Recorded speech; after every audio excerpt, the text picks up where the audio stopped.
Hey, what's up, guys? Hartman here. We got another Frenchie Friday. Back as always. Little bit later today, but still making sure we get it in. So, always happy to see a Superflex in the lobby. I've kind of last year I was kind of more middling on the Superflex, but this year I've really come around. Really been a big fan of the Superflex. I actually think let's actually take a look at my Superflex exposures. I've done quite a few. I've done 109.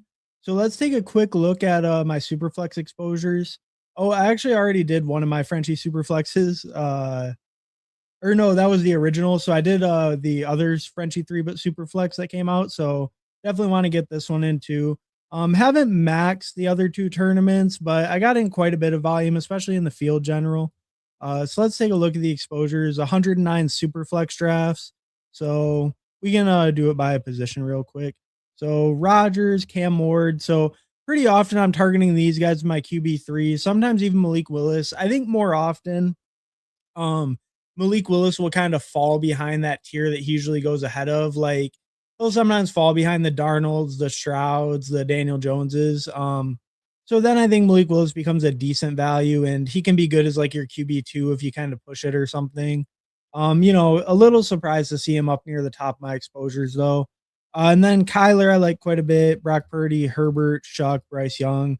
So you kind of see like, I'm obviously going for some of the early quarterbacks, but then I'm really kind of like getting a lot of these like Bryce Young, Shuck, Cam Ward types as my like QB3 a lot of the time. Like if I can do that, I feel really secure with my QB room. So doing that quite a bit. Have 12% Josh Allen, so that feels pretty good. I'm still taking him 101, but now sometimes you're getting him at the 102 or even 103 in some lobbies. And then running back, I got Pollard and Scadaboo at the top. So kind of hitting the end of those tiers, like the end of that fourth round tier for Scadaboo. And then kind of, I guess Pollard's kind of the start of a tier now. But like that seventh round tier, I feel like that's a good time to kind of get back in, get like my fourth RB usually. But you can see I kind of like, I have some lower guys that I have higher exposure to, like Katron. I have a lot of Ollie Gordon, but that's kind of as like my 20th round dart throw. He doesn't really get drafted much. This is probably a bit too heavy, like compared to where I want to be, but just as like a 20th rounder, when I'm kind of looking for a name at running back, I think he's a fine scroll. I think he could get some goal line work on that Miami team. How much goal line work will there really be to be had? But, I think he could have that kind of role there, maybe get you some weeks in that sense. And obviously, there's always the risk of A-Chain missing time with injury. Ollie could be the primary backup. I do think it's a little bit dicey with Jalen Wright, obviously. So, maybe that's a little bit much, but it's fine. Najee, kind of same deal. I backed off on him, but early I was clicking quite a bit in a 20 round format. Kind of same idea, just throwing a dart at like a 20th rounder. So you see a few of those guys in my top exposures, but then you see like Genty. I have a lot of Brooks, but a lot of Ken Walker, Saquon, Trevion, Quinshawn, Jonathan Taylor. Like you can see like all these guys are still at 14, 15%. So I'm really spending heavy running back capital in a lot of these super flex drafts. That's kind of my strategy, and I'll kind of go over that before we get in just the structure real quick of it. But all right, we can look at receiver real quick. So you see a lot of those like a little bit later guys, like kind of more guys that go maybe in round 7 to 9 in a normal draft, or like 7 to 10 in a normal draft. Those are guys I'm targeting quite heavily. I think they fall quite a bit, like relative to the other positions in this format. I mean, receivers in general are pushed down in this format. But I think those guys give you like a good role and like strong can like maybe they're not the most consistent, but they give you a role where you feel pretty secure with their role on the field. Like Diggs and Debo obviously are the free agents. I think they'll be big risers, so that's why I'm kind of betting on them. But then Pittman, I feel really comfortable with. He's locked in as wide receiver too. Always been a high reception guy, high floor guy, high target guy. So I like him there. Ricky, I like quite a bit. He goes pretty late in this format. Godwin, kind of same idea. Like obviously he's dealt with some injuries the last couple of years, but generally like a high target floor guy, high volume guy. Addison kind of more spike weeks, but he does fall quite a bit in this format, especially when Juwan Jennings first got there. He fell like pretty significantly in this format. Addison did, so I was really scooping him then. Like I was taking him almost every draft during that time, because he was falling into like the 120s, 130s pretty regularly. So I was picking him quite a bit. Or not 120s, 130s, because he's like 125 now. I think he was like he's going in the 140s. Like, it was just really late. Even now, though, I still really like his price in Superflex at 125. Then Wicks, Tyson, Pierce. I had a lot of shucks. So that kind of explains the Tyson. Um, but I also think that kind of 6th round range can be a good place to get back in. But as you can see, I'm not really high on any of the elite receivers. I don't have anyone that goes like much above the 5th, 6th round in a normal draft. Very high in my receiver exposure at all. I think Zay Flowers is the first one at 8%. So, I'm really not focusing too much on the really strong receivers. I'm kind of waiting until that like round 6 area in a normal draft. And then tight end, also kind of pushing it. I think tight end is a little bit less important because there will generally be more scoring overall in this format. Like your lineup overall score will be higher, right? Because you're removing a wide receiver slot for a quarterback slot. And let's actually look at that and then we'll hop in. Um, so in Superflex, you only have to start 2 receivers. Obviously, in a normal format, you start 3 receivers, and that 3rd receiver spot is replaced with your Superflex.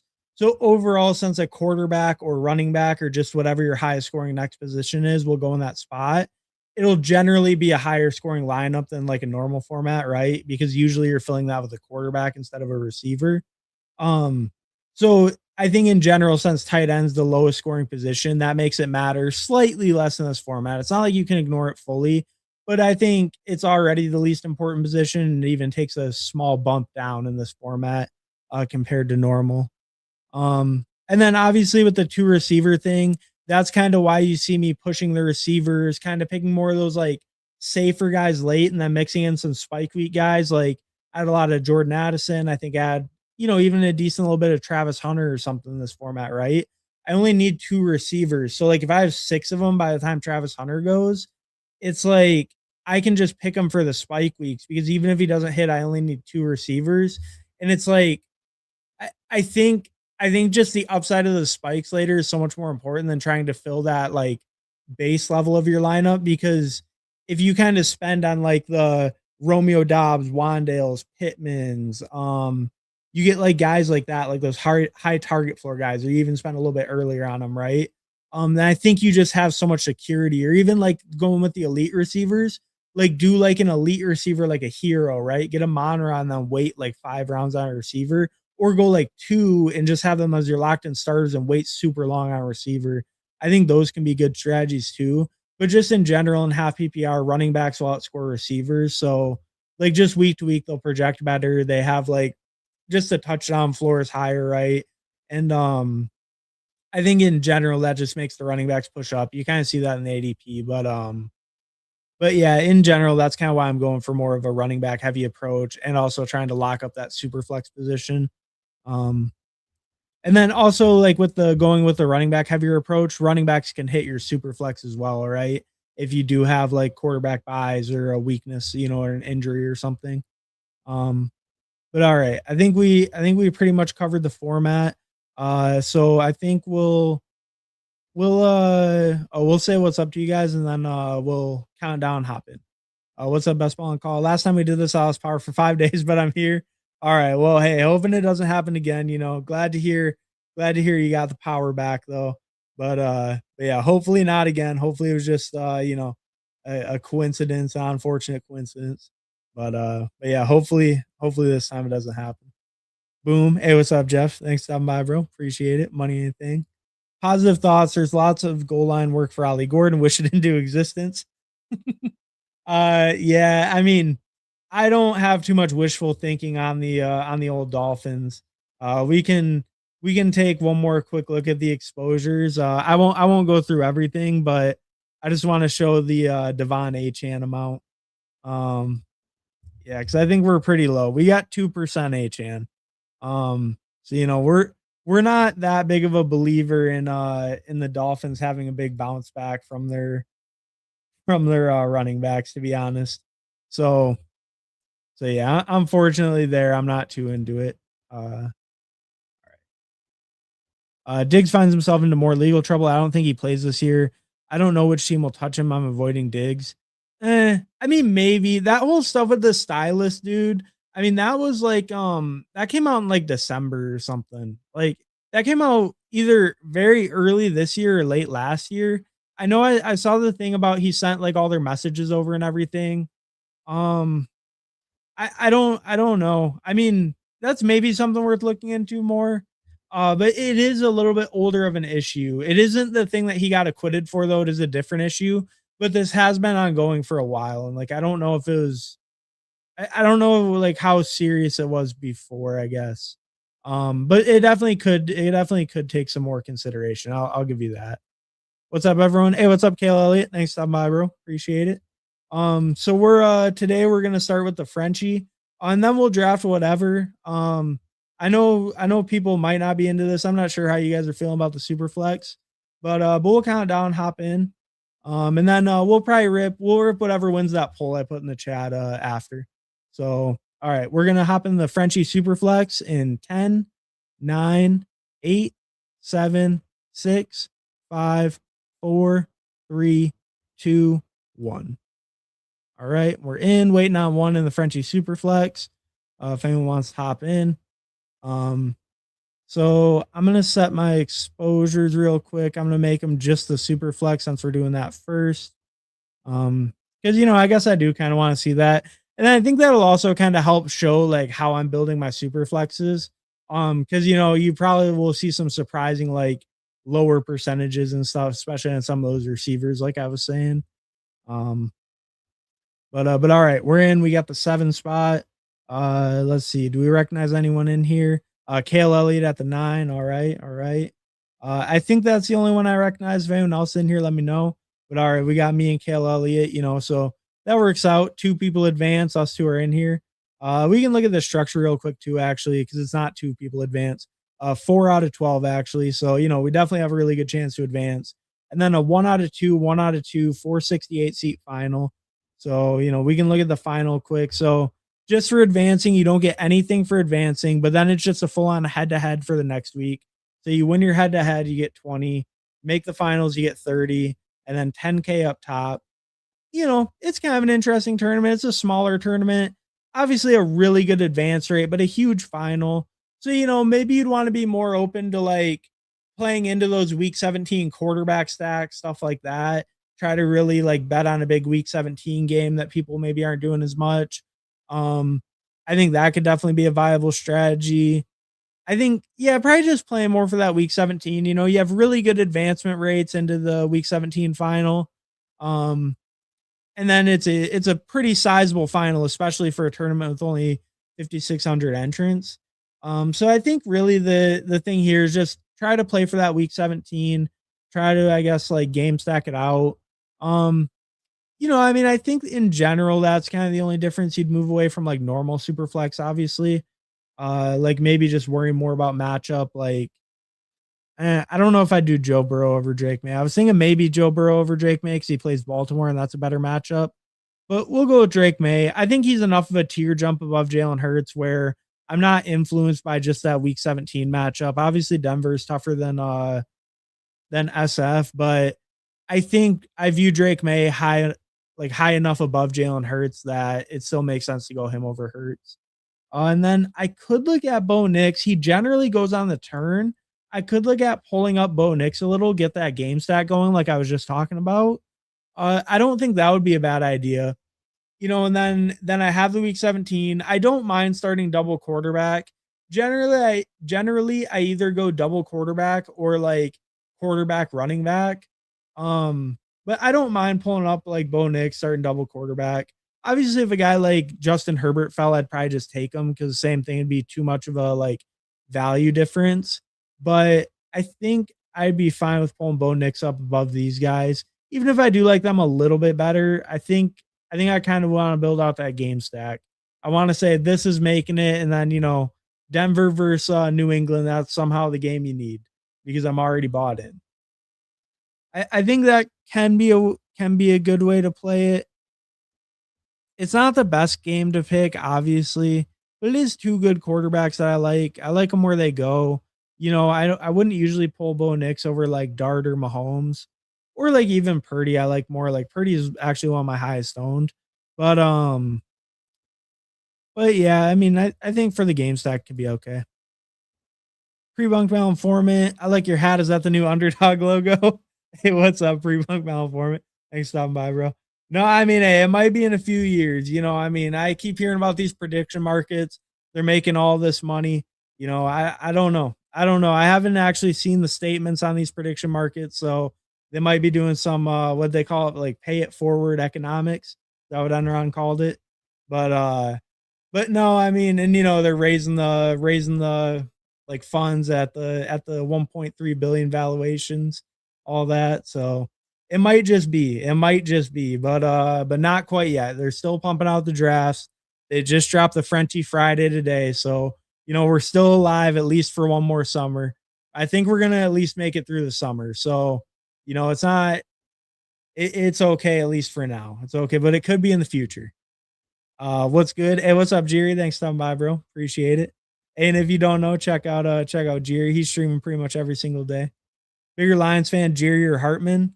Mm, I think I might give it to Jerry. I might give it to Jerry. He's pretty dedicated to the bit. He loves all the Lions. I'm not quite as high on some Lions. I do like most Lions, to be honest, but I'm a little bit lower on JMO, so he might have me there. I don't have a Gibbs jersey. I do have an Aiden Hutchinson jersey, but I don't have a Gibbs jersey, so maybe I need to fix that. But we'll give it to Jerry for now, but maybe I'll cop another Lions jersey and then we'll see. I also have a Stafford jersey and Calvin Johnson, but those are outdated. so so yeah, I'll give it to Jerry for now. Hey Arvin, hey, what's up, Halilon? Thanks for stopping by, bro. Appreciate it. Cooking the books, fair enough. Yeah, I mean, we're gonna make it through the summer. I think we're good for now, but they could be. Those valuations are getting out of hand, so they could be. But I think we're good at least for one more season. Um, oh, and you can see, like I was saying that before, like my receiver exposures, I only had 0.9% of Monra and CD. I really do like that Kyler price a lot. Man, that's a really good Kyler price. It's a good Saquon price too, though. And in general, like if I'm doing these, it doesn't make sense to start three straight quarterbacks. I do like Kyler a lot. He's one of my favorite quarterbacks. I know, like recently there were some reports, there might be a competition of brewing. I'm not buying it. I was never a JJ McCarthy guy. I'm not going to be anytime soon. Um, but I do think three straight quarterbacks in general is not the right way to build. I think it can be okay. Like that was a little bit of value on Kyler. It would have been reasonable to pick him there, but I think overall in general it just hampers your build more than like the extra, like the higher tier quarterback helps, because I already have good quarterbacks up top and I'm going to get a third relatively early. So I don't think it's worth it to grab Kyler over like a Saquon, who can be like a super solid anchor running back for me. And you see the running backs kind of going off the board on this turn, right? Because after Kyler, there's a huge gap in the quarterback ADP. So no guarantee I was going to get any running back in that same tier back, and it looks like I probably won't. So it looks like it was probably the right move to go with Saquon over Kyler. It doesn't look like they were going to give me another running back in that tier. And there goes A Chain. So definitely not. So, seems like it worked out. Made the right decision going with Barkley over Kyler there. This guy going with four straight non QBs. Definitely an interesting build. I would not recommend it in the Superflex personally. But Puka, Christian McCaffrey, Omarion Hampton, and Achan. I mean, it's an insane running back room and Puka up top. But he's going to have to lock up quarterbacks, and we're already down to Sam Darnold. He's going to have to wait a whole like almost 20 picks until his next pick. All right. So do I want to grab a quarterback here, or are they going to give me Aaron Rodgers back? They're probably going to give me Rodgers back. I should probably just grab AJ Brown. Yeah, I should probably just grab AJ Brown. I think they'll give me a quarterback back that's a starter. And I think I want to lock up that stack. Like I said, like in general, I think a lot of times in that spot, I'm going quarterback or pulling up like Brees Hall. That is pretty often what I'm doing in Superflex. But I think with this, like I was saying, being kind of like really hard on week 17, I think I really want to dial in on my stacks. And just since I already have that game stacked out, I just really want to dial in on that New England Denver game. Since both my quarterbacks can hit the lineup, I'm really just kind of bought in that that's the game that's going to blow up. So I want to keep making bets on that, and just kind of build my lineup out from there. And I mean, like where I'm at now, I've already spent enough capital to feel like okay, it's not like I need to force anything more from that game. But I will look at like Denver receiver, New England, some of the other players like running back, tight end, stuff like that. But I will look more at it, but I'm not going to force it. I already have a lot of premium capital in that game. So I feel pretty good with that. And then now I'm just kind of hoping a quarterback makes it back to me, a starter. But if not, it's not too big of a deal. I have really strong guys up top. But I would like to grab a quarterback with this 5th round pick. That would be ideal for me. Um, like a Stroud would be great. I doubt he makes it. But a Rodgers or Mendoza would also be fine. If it gets down to Geno, I will probably just pass on quarterback. I'll just go with a running back. Obviously, we see some go off the board here, a couple more. But a Jacobs, a Scadaboo would be fine. But it looks like we will get a quarterback. We'll see if these guys take Stroud and Rodgers. I probably will still just take Mendoza and just call it good there. Okay, so definitely I'm gonna take Stroud or Rodgers. I would prefer Stroud, but Rodgers is also fine. Um, and that's a crazy holy shit. CJ Stroud's ADP is 42. I just got him at 55. Wow, that's a crazy faller on him and Superflex. I mean, works out for me. Happy to see it, but I mean that worked out pretty good for me. You know what? I'm happy taking Rodgers too. Like that would have been fine, but CJ Stroud I have less of, and to get him at a nice value, that feels great. And then lock up my third QB. Feel totally good with all my quarterbacks now. I can turn off the quarterback tab if I want. Obviously, like late in the draft, I might consider a backup or a more ambiguous guy. Probably not one of the ambiguous guys because they go a little bit too high for me with as much as I invested already. But if I want to pick like Mac Jones or something, if he falls to the 19th round and I'm like, I don't like these running backs or receivers, I'm already good enough at those. And then, maybe I do look at a Mac Jones or something. But I think where I'm at right now, this lineup would be totally fine with 3 QBs, just stopping there. So that always feels good in Superflex, not having to worry about it. Calvin Johnson jersey might win it for you. Yeah, I mean, hey, maybe we'll bust it out for a BBM or something. I think I got it a little bit buried right now, so I don't think we can bust it out. But maybe for a future stream.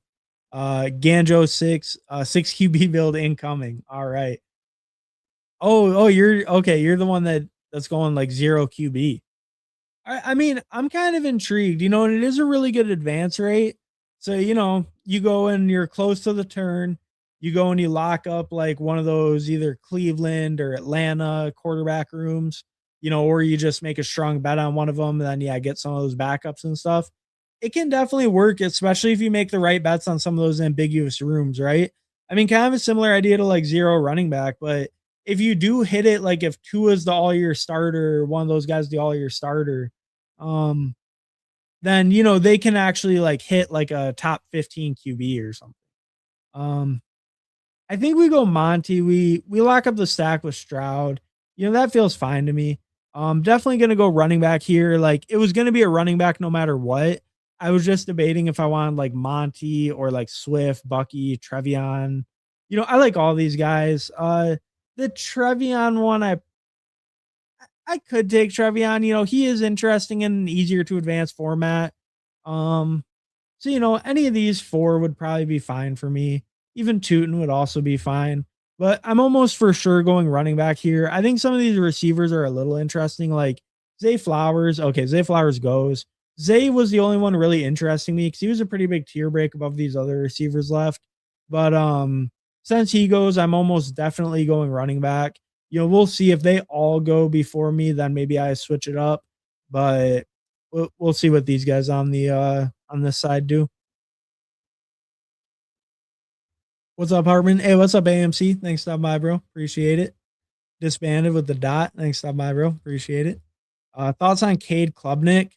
Um, man, I mean, I guess to be honest with you, I don't know a ton about Cade Klubnik.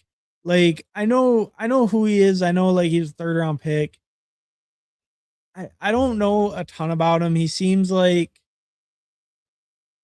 yeah, I mean, just to be honest with you, I don't know a ton about him. He's one of the ones I know the least about, to be honest, out of all the rookie QBs. I haven't really picked him just because like I don't know if I guess I think there's a chance that he could like start later in the year that Geno could get benched, but I just don't know if Jets like later pick rookie is a guy I want to bet on. I almost feel like I would rather bet on Carson Beck, even though everyone knows he sucks, because I like Arizona better, like skill talent wise. Here is it Bucky or Tootin? We'll go Bucky. We have a lot less of him in Superflex than we do Tootin. So I actually, for some reason, have a ton of Tootin in Superflex. I mean, I think it's because he falls near the end of that tier. Like for some reason in Superflex, he's almost like a small gap, like where he's next to Price. And I feel like they even went a little bit later relative to these guys before. But it's like Tootin was like a small gap after this tier that usually went in the 5th round. So I feel like that's what made me have so much of him in Superflex. Like he would almost always be the last one picked out of like that tier of like the Bucky, Quinshawn, Trevion, Swift, Monty. It would almost always be Tootin. So I ended up with quite a bit of him. I do like the Tootin bet. I don't mind it. Um, but yeah, I'm sorry. I'm sorry about that. I don't Cade Klubnik is not my strong suit. I have not dug too deep into him. So my apologies on that. Maybe I will look at a little bit more Cade Klubnik. What's up, Herman? Hey, what's up, Paulino? Thanks for stopping by, bro. Appreciate it. Oh, I'm not Ganjo. I wouldn't be caught dead doing this in Superflex. Oh yeah, okay. You're Micknix. You're the same name in the draft. That's my bad. That's my bad, bro. I just when you said it, I thought you were saying that was you, but yeah, it probably is a 6 QB building coming. I was shocked. I didn't really say anything because I thought it was you. I was shocked when he passed on Geno. I guess maybe because Geno's going through the stuff right now. You know, he's obviously dealing with like all the being investigated and stuff, so it feels a lot less safe right now. But just as much of a hole as he put himself in, I was kind of surprised he didn't just scoop up Geno and take the risk instead of like Loveland. You know, I mean, probably feels pretty bad if you take Geno over Loveland, but I don't know. It's just gonna be so hard for him. Like, right? He's only gonna have Atlanta and then maybe a shot at Cleveland. Um, all right. So here I could look at getting back in at receiver. This is often a spot where I'll look at like going back in. I did get AJ Brown though as an elite guy, so it's not like I went all quarterback and receiver and running back. Rome goes. I do like Tate probably over these other guys. How do I feel about running back? I can probably get a different running back after this. I also like Tyler Warren a lot. Like I was saying, I do think tight ends are a little bit less valuable, but that does feel a little bit uncomfortable being very underweight Tyler Warren and super flex. You know, in normal drafts, I'm actually overweight on Warren. So it does feel like a spot where it could be reasonable to get in that tight end with Warren here. Um, so I don't know. Maybe I should have picked a little bit more Warren in general. I think it's okay to pass on though. You know, like I've said, and I think a lot of people have said, they're so good of tight end values all the way down the board. Um, I don't know. It's Tyler Warren's one I like a lot. With the Alec Pierce injury, it's making me like him even a little bit more. Obviously Pittman's gone. That's great for Warren. Warren looked great last year, super consistent, high target volume guy. Um, so I don't know. Like Tyler Warren's a guy I really like, and it does feel a little uncomfortable seeing him solo in Superflex, but that does kind of align like with what I was saying of how I'm kind of building these, where I'm focusing really heavily on the running backs and quarterbacks. Obviously I took Tate there, but I do think some running backs will come back. Obviously, a lot are going off the board right here. I thought maybe some more. I thought maybe some more receivers would have went after the Tate pick. So maybe a little bit of a misjudge on my part. If I would have known they were going to rip off all these running backs, maybe I would have gone running back instead. But it's still okay. You know, there's still a couple I like, so we'll see what comes back. I don't mind doing appendix to a thing, but I do not, or I do want a guy to anchor it. Yeah. You know, I totally agree with that. You definitely need a guy to anchor the two appendix. Um, yeah, like it could be your first QB. Yeah, it can't really be your first QB. because then you just have like Jacoby and the Cleveland guys. Man, so Brian Thomas did come all the way back. RJ Harvey or Brian Thomas? I mean, it seems kind of silly to pick Harvey, but like I think the receivers that come back are going to be so good still. And this room is just like killing running back. Um so I think yeah, I mean Cale Elliott gets a great value on Brian Thomas as a second receiver, so that feels great. Um really good price on him, but I don't know. I think I just really wanted to get back in at running back before it got too far down. And I think I might even double tap running back and just like be done. That might be a move.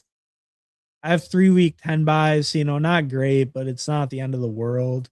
Um I could see double tapping running back here, but I might grab one of these receivers or tight ends. We'll kind of see. Um Artman, hey, what's up, Mike Rob? Thanks for stopping by, bro. Appreciate it. Klubnik is bad. Okay, I believe you, Dark Side Dev. Yeah, like, I mean, I feel like that's maybe part of why I haven't looked into him too much either. I mean, he was a later pick, and like I mean, I don't know, maybe the Jets have some upside of the team, but like probably a worse team.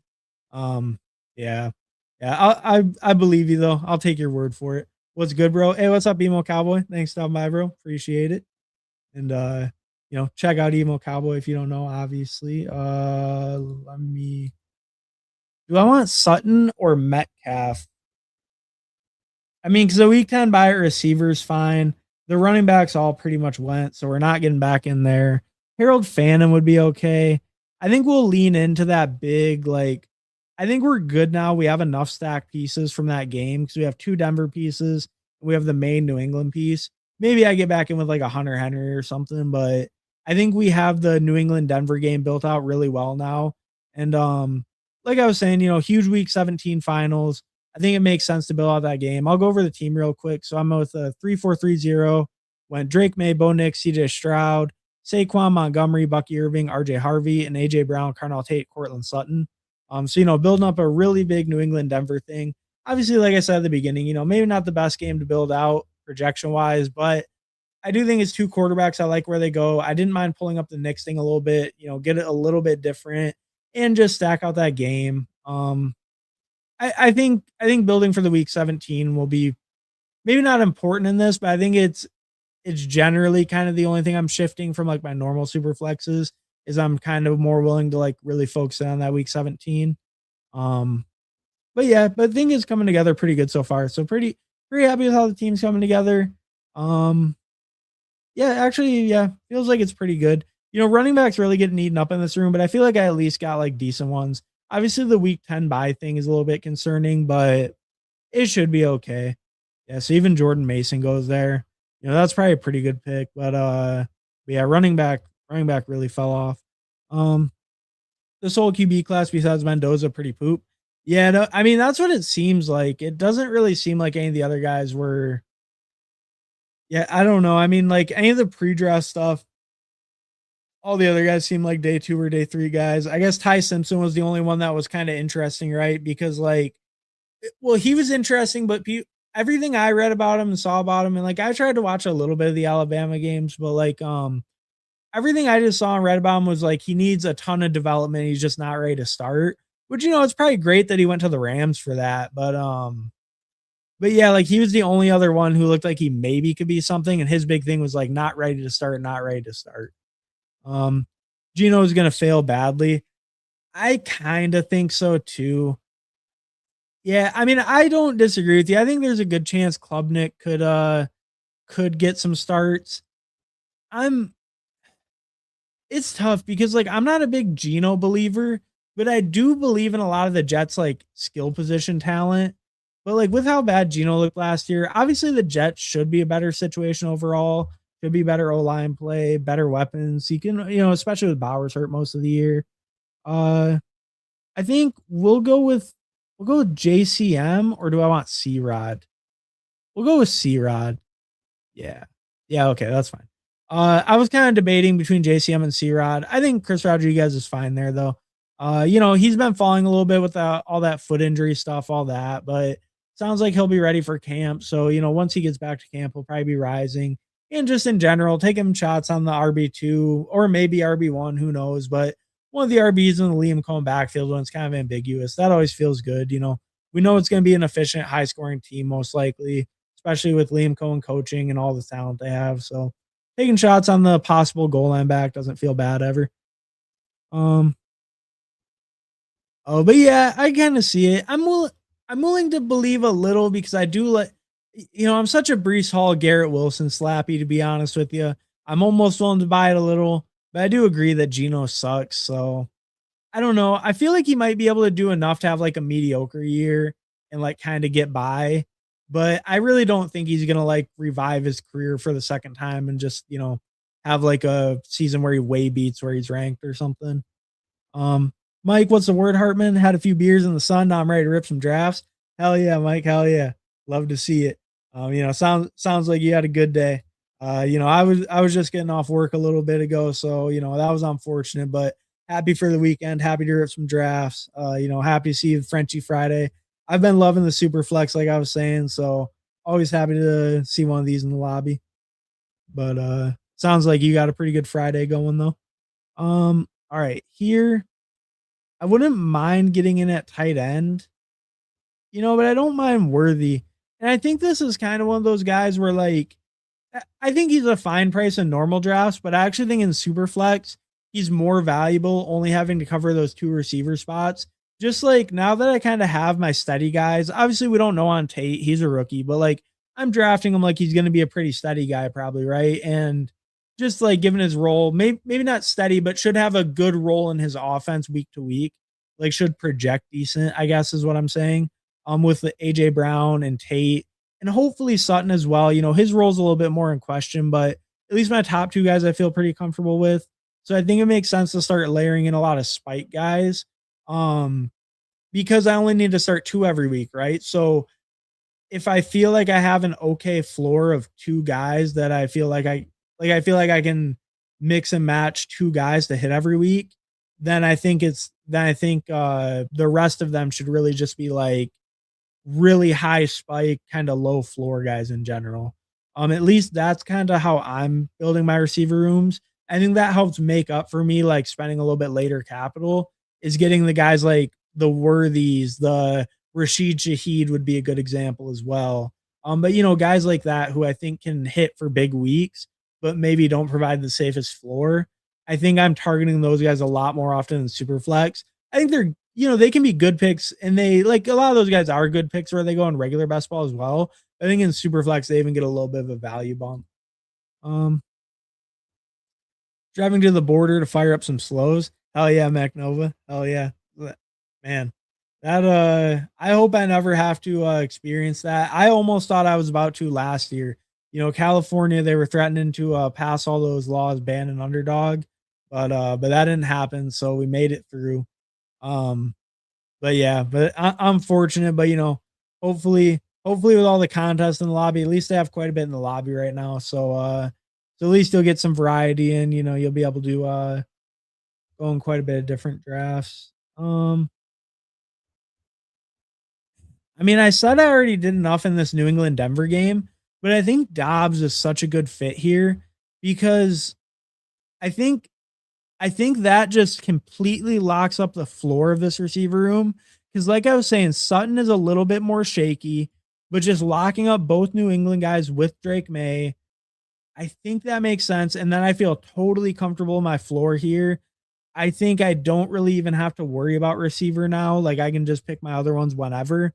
And I might look relatively soon. I'm just saying, like, I'm not going to be looking at any floor for any more receivers. It's not like there's a ton of floor late, but I think just in general, it's like I want the guys who have the profiles where they can spike really hard in a single week. And, if they don't do anything else any other time, it doesn't matter. I have really solid floor now with both New England guys and Tate and, and hopefully Sutton, like I was saying. But it feels like it's coming together decent. And also Dobbs was a pretty big tier break over the other receivers. Like I was saying, I want spike week guys. And I was saying that Rashid Shaheed's a good pick. But I do think Dobbs' role is so much more secure and a way better offense that he's just a tier above Rashid Shaheed to me. Um, obviously, well, yeah, like similar tier competition, if not worse competition, AJ Brown compared to JSN. But it's significant competition for both Shaheed and Dobbs.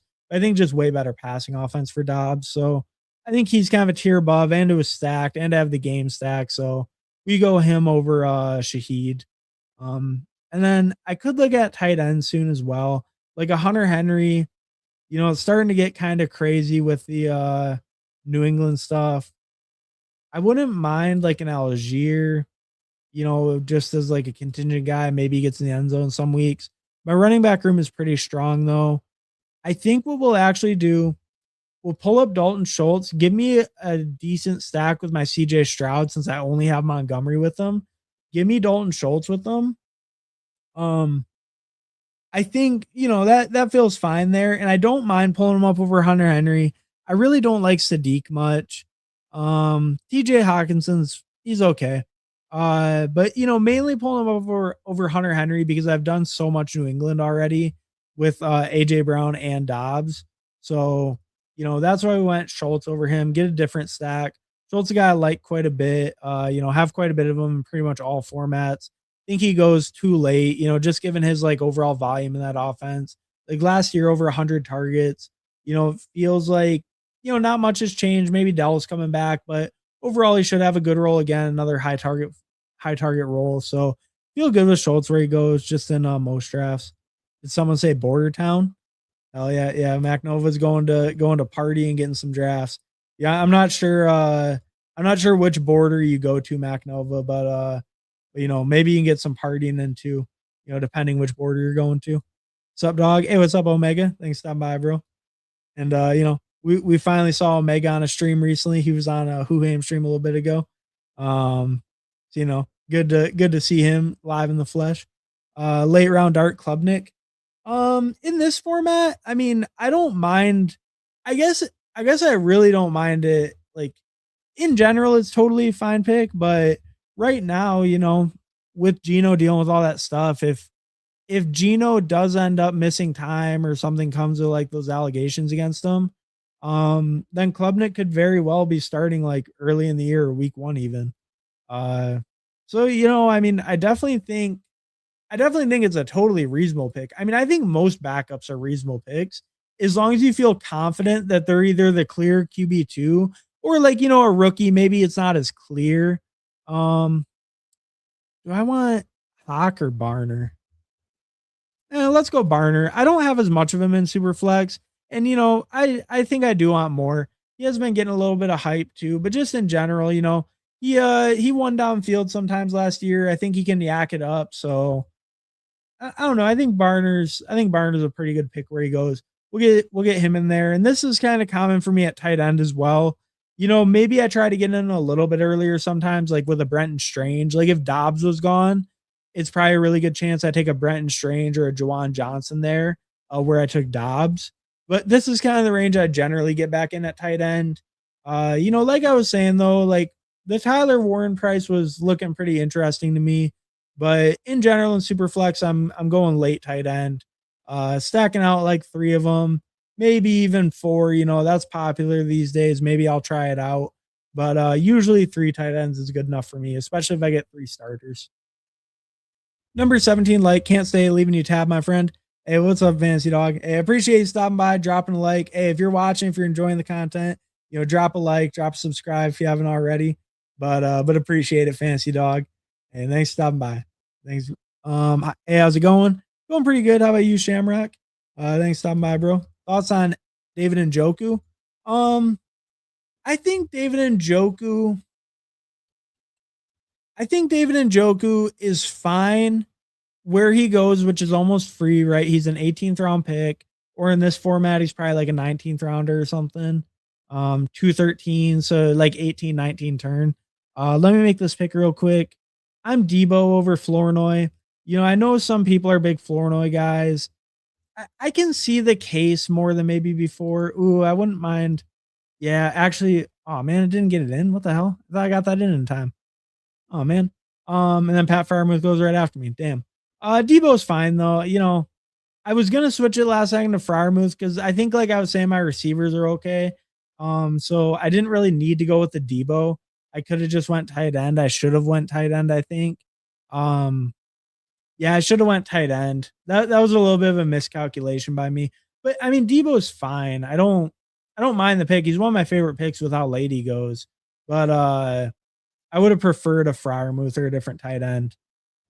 But we got Debo, and we always love us some Debo. Don't let me near your cookout. I'm a lion, say I'm somebody. Uncle, brother, cousin, let me get a plate. Run up in your house like I'm getting into real estate. Always love hitting the Debo clip. No, but all right. I mean, it's a fine pick. Would have preferred a tight end, but it's okay. It's not a big deal. Uh, I think here, okay, Dulcich goes. That's unfortunate. I'll probably just look at a running back, just whatever running back. Marshawn Lloyd plays Houston. Don't mind that. Josh Jacobs has been known to break down sometimes as the season goes along. So I wouldn't hate it. Braylon Allen's probably the most locked in, like, backup. I mean, obviously, we got to worry about Isaiah Davis. I think if Brees got hurt, though, I guess it's that Braylon would handle most of the rushing work, I believe. So I guess, he feels good in that sense. Tesla, I mean, I said I want spikes. It's not like he spiked all that hard last year because it's not like he got a ton of targets in any game. He just had some touchdowns. But if someone got hurt, he could spike. We'll go Braylon, though. We'll go Braylon. We'll get a locked in. I think a locked in RB2. Like I was just saying, Isaiah Davis a little concerning, but I think a locked in RB2 as far as the rushing work is concerned. And he should get some goal line, so maybe he gets some touchdowns for me. Geno sucks. They probably don't trust him to throw it in. Maybe they'll trust Braylon to rush it in on their limited goal line attempts. So, don't mind that. I don't know. Could have won AD or Tesla. I think they would have been fine too. But I do think my receiver room's okay. I think just taking shots on backups that could take over a bigger role with an injury or something is probably going to do more for my roster than those guys. Not probably going to do more, but has a better chance to do more, I guess. Or like if it hits, right? Like the what do you win when you win type argument, I guess. If Tesla hits, like, I guess if you're saying with injury, maybe if Tesla hits, maybe he does provide that upside. He probably needs an injury, but Braylon does as well. AD probably doesn't have that same upside, even if he hits, because he's stuck behind Garrett Wilson. Even if Garrett Wilson was gone, I just don't know if AD can really I don't know if AD could really break out like that. I know he could hit big spikes though, but I think Tesla maybe could if someone got hurt. And then Braylon, if Brees gets hurt, I think he takes most of the rushing work. So it's probably all right. Oh, and we'll make sure to check out our good friend Ganjo at the end too. See how that 0 QB build worked out for him. I see JJ McCarthy, so not a good sign. Looking like the kiss of death right there when you're taking JJ McCarthy in the 16th. Maybe that's where he goes. I never see him on my ADP though. I mean, Jaden Blue, and then we just take. I think here's the game plan right now. All right, David Njoku. Oh yeah, I said I was going to talk about David Njoku. You can see I have 14% in Superflex, and we're going to raise it even more. I think where he goes is totally reasonable. When you look at these other tight ends, I mean, Evan Ingram goes here, but like Evan Ingram, what did he do last year? 76 targets, 50 catches, 461 yards, 1 touchdown. And like, it was so like just week to week, like 30 yards or something. Like he never spiked. He just sucked all year. He was like worthless, right? And there was no one else even there. Now they have that rookie. I don't know how much he'll be, but like Evan Ingram, I don't know. He's just terrible. Maybe I will throw him on as a 4th tight end since like my tight end room's super weak, but he's terrible.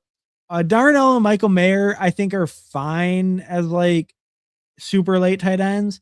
But I think in Njoku, I feel better about than these guys than like Darnell, Michael Mayer, Evan Ingram. And that's the tier he's going in, better than Jake Tonjes as well.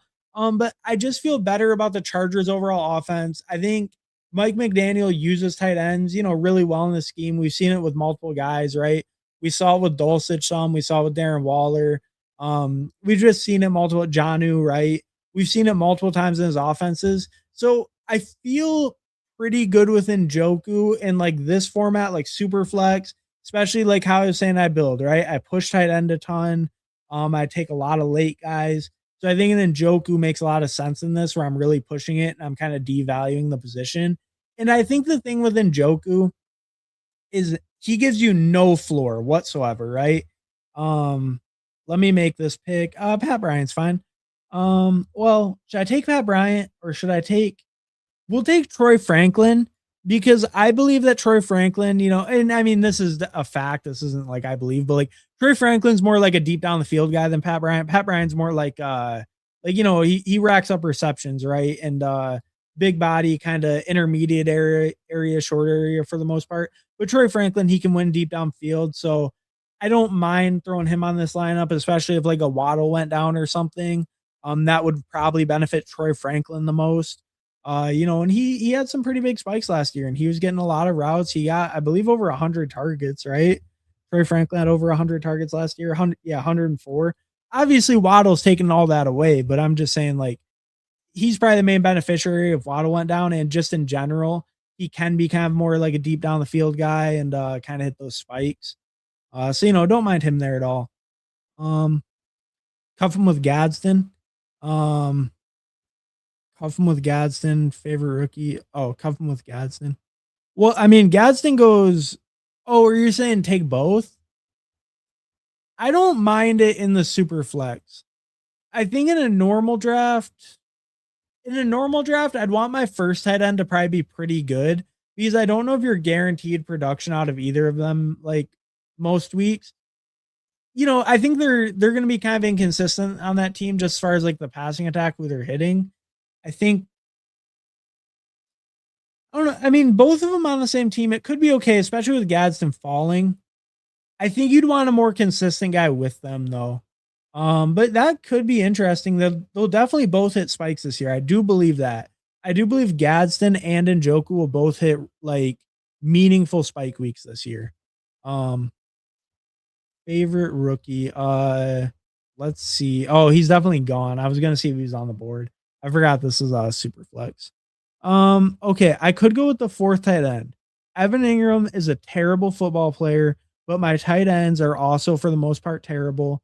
It is a big Denver piece. I mean, I like me some Jalen Noel. I don't mind him, and that was stacked too. But we'll go four tight end. Shout out the sidekick, shout out the machines. They love their four tight end builds. So do I. This four tight end build is pretty rough. I think it's a deserving four tight end build. I don't think anyone's going to give me too much of a hard time for throwing a fourth on with these three. But, it seems okay. It could get by. Schultz and AJ Barner up top actually feels pretty good for like the 1 and 2 on a four tight end build. I think Schultz gives me consistency. Barner hopefully gives me the spikes. Maybe some consistency too. He was getting a pretty decent role last year. They'll probably be more pass heavy this year too. But all right. So, oh yeah, favorite rookie, Katron Allen. Katron Allen for sure. I just want to make a bet. Just basically, like, to me, Katron Allen, I know he's a late round rookie running back. I just don't think there's too much investment in the other guys in that backfield. Right now, I'm probably clicking the most Rashad White in that Washington backfield. Well, I'm clicking the most Katron, but I'm clicking a good amount of Rashad White. And obviously he goes way higher. Katron's an 18th round pick. But I think that there's so little capital investment into JCM or Rashad White that I'm willing to take shots on Katron. I think Katron can be a really strong short yardage back. I don't know if he's an okay pass catcher, but he's not as good of a pass catcher as Rashad White. I think he can be a better pass catcher than JCM though. And I think he can really establish himself on that goal line role. I think he can be a really consistent, like high success rate, shorter yard running back. I think he's really good at reading, he has good vision and he's good at just like reading his blocking, reading the gaps and being patient and then waiting one cut, hit that hole. And I think his big problem is he's unathletic, right? He lacks burst, but I think just his like high success rate running style could give him a good goal line role and could just lead to him taking over a lot of the rushing work on that team. So I think Katron is overall my favorite rookie for that reason, like at cost. And then, yeah, I mean, it'd have to be Katron. And I think if I had to pick a receiver, it's probably Casey Concepcion. I like him quite a bit. I think he just goes way too cheap for a first round receiver. I also like Boston a ton, so I'm taking shots on both. I don't have a ton of Concepcion in Superflex, but I don't know. That's kind of a coincidence, I guess. I have a lot of them in normal drafts, but Casey Concepcion's probably my favorite rookie receiver at cost, I would say. Just because I think he goes too late for a first round pick. I do like his talent. I like Boston too, but I'm willing to take shots on both of them. I probably do have more Boston than Concepcion, to be honest. So maybe with the price difference, maybe I do like Boston even a little bit more. But I do think Concepcion's like probably a safer bet where he goes, and I don't know. I like him quite a bit. I know recent reports are, a little bit more in Boston's favor though. But I definitely have more Boston than Concepcion. Yeah, like I have Boston, I have like 15%. Um, but yeah, those are probably my favorites, but definitely Katron, and I have the exposure to back that one up. Even in Superflex, I'm sure 22% in Superflex. I think it's like 26 or 27% in regular drafts. Katron's definitely my dude. That's my rookie. That's my main rookie pick out of anyone. Um, but all right, so we'll go over my team. We'll go over Cale Elliott's team, and then we'll hop into whatever won the poll. I'll check the poll in just a minute, and then we'll hop into that. All right. So I went with 3-6-7-4, Drake May, Bo Nix, CJ Stroud. So happy with that QB room. Like I said, like going for a Justin Fields, a Cade Klubnik. Maybe I should have grabbed him in this one. We were talking about him, but I think a Cade Klubnik would have been totally reasonable for me over like an Evan Ingram, right? The fourth tight end, the fourth QB. I think just with such strong QBs, I didn't need it as much probably, but I think like a Cade Klubnik would have been totally reasonable there. Especially with this Geno stuff right now. I'm actually surprised to see him go undrafted. Just with all this like Geno stuff going on right now, I'm surprised to see a Jets quarterback behind him go undrafted. But I think those guys could have been reasonable. Richardson can even be reasonable. He's maybe a little bit more questionable. Is he the true QB2 or not? But like, or Mariota, right? Especially if you have Jaden Daniels, Mariota can be a really solid pick. He's been good every time Jaden's went down. Flacco is a great pick, I think, if Burrow goes down. So, even handcuffing your own quarterback can be really good in this. Like, if you have Burrow, like, there's nothing wrong taking Flacco. And if you have Jaden Daniels, take Mariota. Like, I think those are two totally good picks. If you don't have the QBs, they're fine picks. And if you do have the QBs, I think they can be really good picks that can, like, I don't know, like, imagine you took, obviously, Flacco was not on the Bengals last year, but, like, imagine you take Flacco with Burrow in a situation like last year plays out, right? Where Flacco does start like 6 to 8 weeks or something for you. And then you still get your Burrow through to the playoffs. And then, same thing with Mariota and Jaden. And Mariota's put up some good games when Jaden went down. But all right, let's look at the teams. So 3-6-7-4. So I already said the QB room like that. Drake May, Bo Nix, CJ Stroud. Happy with that. Saquon, David Montgomery, Bucky Irving, RJ Harvey, Chris Rodriguez, Braylon Allen. I think it's a pretty good running back room. Obviously, the triple week 10 bye, a little unfortunate there. Wasn't paying a ton of attention. When I took Harvey, though, there was really only Harvey or Dobbins in that tier, especially like, at least to me. And I think just in general by ADP that they kind of got ate up other than the Denver guys. So, grab Harvey there. A little bit unfortunate with the buys. Hopefully C-Rod's good week 10 or Braylon. But I think overall a pretty strong running back room. Like my top three with Saquon, Montgomery, and Bucky. And then to get Harvey as a fourth, I think feels pretty good. C-Rod as a fifth feels good. And then Braylon just a dart throw late. I think it's okay. It's a pretty good running back room overall. Then we go A.J. Brown, Carnell Tate, Cortland Sutton, Xavier Worthy, Romeo Dobbs, Debo, Troy Franklin. I think that's fine. I think the Brown, Tate, Sutton, and Dobbs, just those make me feel really safe with my floor, really consistent. Then we get Worthy for some spikes, maybe Troy Franklin for some. Debo will do Debo things. That pick was unnecessarily. Should have taken Freiermuth probably, but it's fine. We got to play a clip out of it, so it was worth it in that sense. But overall, I think my receiver room is pretty solid. I like the receiver room overall. And then tight end, Schultz, Barner, and Njoku, Ingram. I think it's fine. The Schultz and Barner up top, like I said, feels okay. And then going forward, throwing on the stacked Ingram at the end, why not? I think it's an okay tight end room. Overall, I feel like this team is solid. I think the only real strength on its quarterback, running back, maybe a strength, but it's debatable. I think quarterback's a strength though, at least, so that feels good. I think the rest of the team feels solid. I don't feel like I have any huge holes on it. So I feel pretty good with this build overall. Um, but it doesn't seem like super special or anything. I like the quarterback room quite a bit, but other than that, it just seems like solid.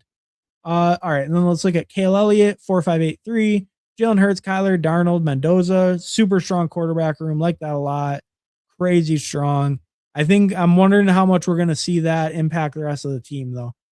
Uh Jonathan Taylor, Cam Scadaboo, Tony Pollard, J.K. Dobbins, James Conner. I think it's a good running back room, 4 starters. Obviously Dobbins splitting time with Harvey, but it's like he's getting most of the rushes, but 3 like locked in top guys, and then Dobbins there. It's like share time, good backfield, like that. James Conner maybe gets traded, maybe gets cut, maybe have an out there. So I like the running back room overall. I think it's a strong 4, and then decent dart on Connor. JMO, Brian Thomas, Addison, Pittman, Shaheed, Tucker, AD Mitchell, Cooper Cup, Strange, Hawkinson, Parkinson. Tight end's fine with these, maybe a little bit on the weaker side, but it's fine overall. That should be totally good. And then JMO, or yeah, I already read this. I think receiver is pretty solid. I like the 4th being Pittman. I think your floor could be a little scary having wide receiver 1 JMO and even like 2 BTJ, 3 Jordan Addison.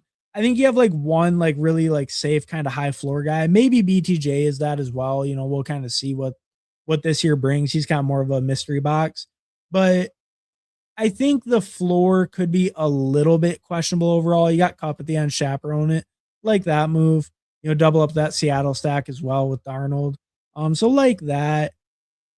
I think the receiver room, though, you stacked up enough volume, and they're like good names. I mean, 4 by Pittman, 5th is Shaheed, 6th is Trey Tucker. I think it's like a solid receiver room. I think there just could be some weeks where, you get unlucky and it's like your floor is really low at receiver. But I think overall, you put enough volume at it, you have enough talent, you should be able to make it by any given week with this receiver room. And the rest of the team looks really solid. So overall, I think pretty good build. I like it overall.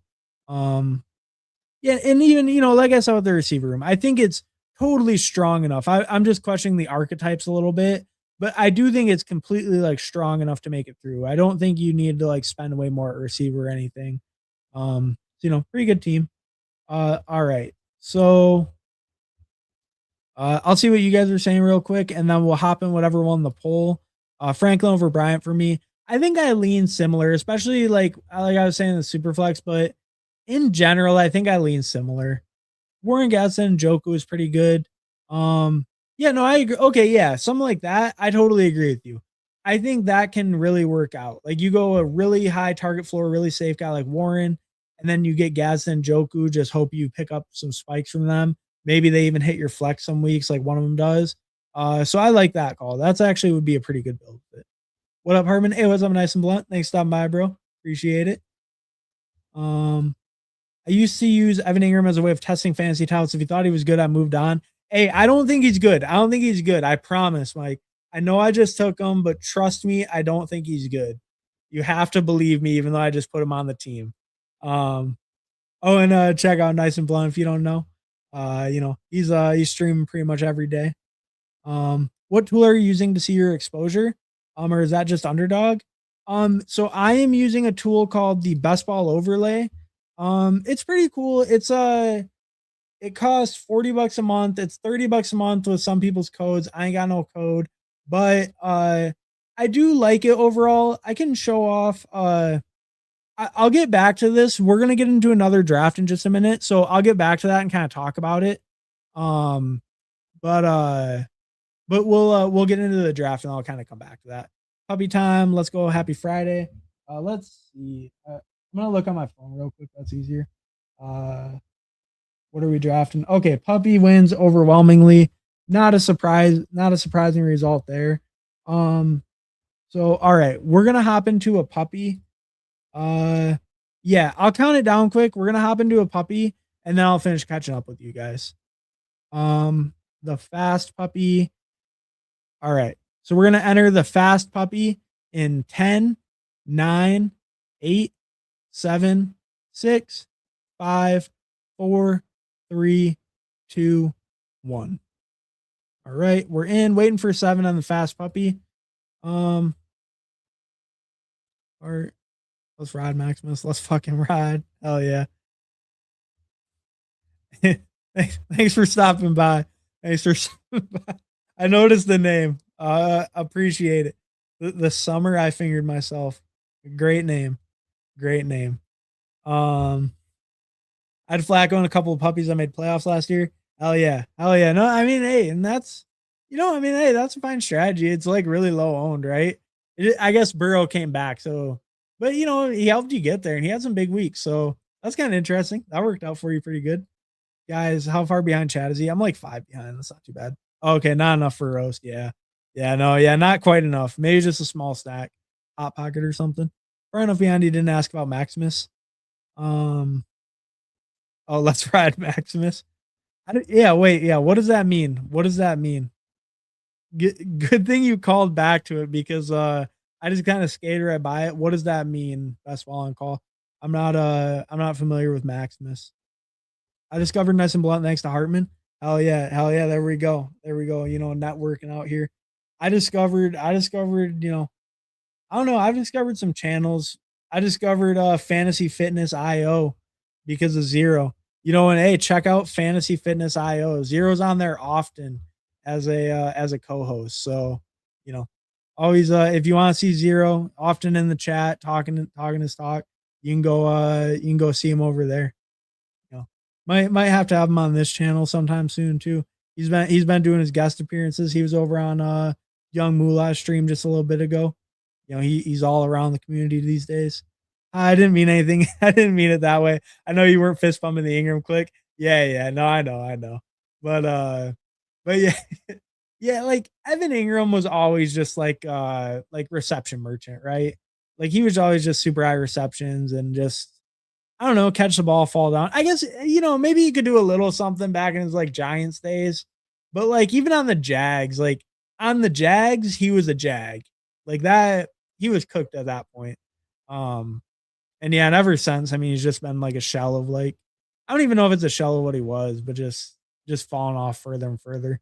Who do we got in here? All right, we got Paulino at the 8 heavy hitters. We got 0 at the 7. We got Cale Elliott got the 101. Hell yeah. AMC. We got AMC at the 4 spot. All right. So yeah, we got some friends and family in here for sure. If anyone else in here, let me know. I don't think I've seen this name before, but I'm not sure if it was in my lobby. The DFS takes my money. I feel like I've seen them. I like the name though. It's a good name. Here, what do we want to do? I mean, we'll just take some James Cook.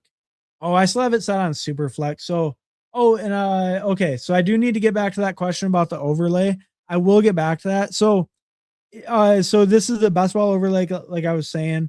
So I think the cool thing with it, let's take Omarion Hampton. So you can see when I scroll over a guy, it'll show like how much James Cook I have with them since I just picked James Cook. And I think that's a pretty cool feature. It can help you like really balance out your portfolio. I need to update mine because this is my Superflex still.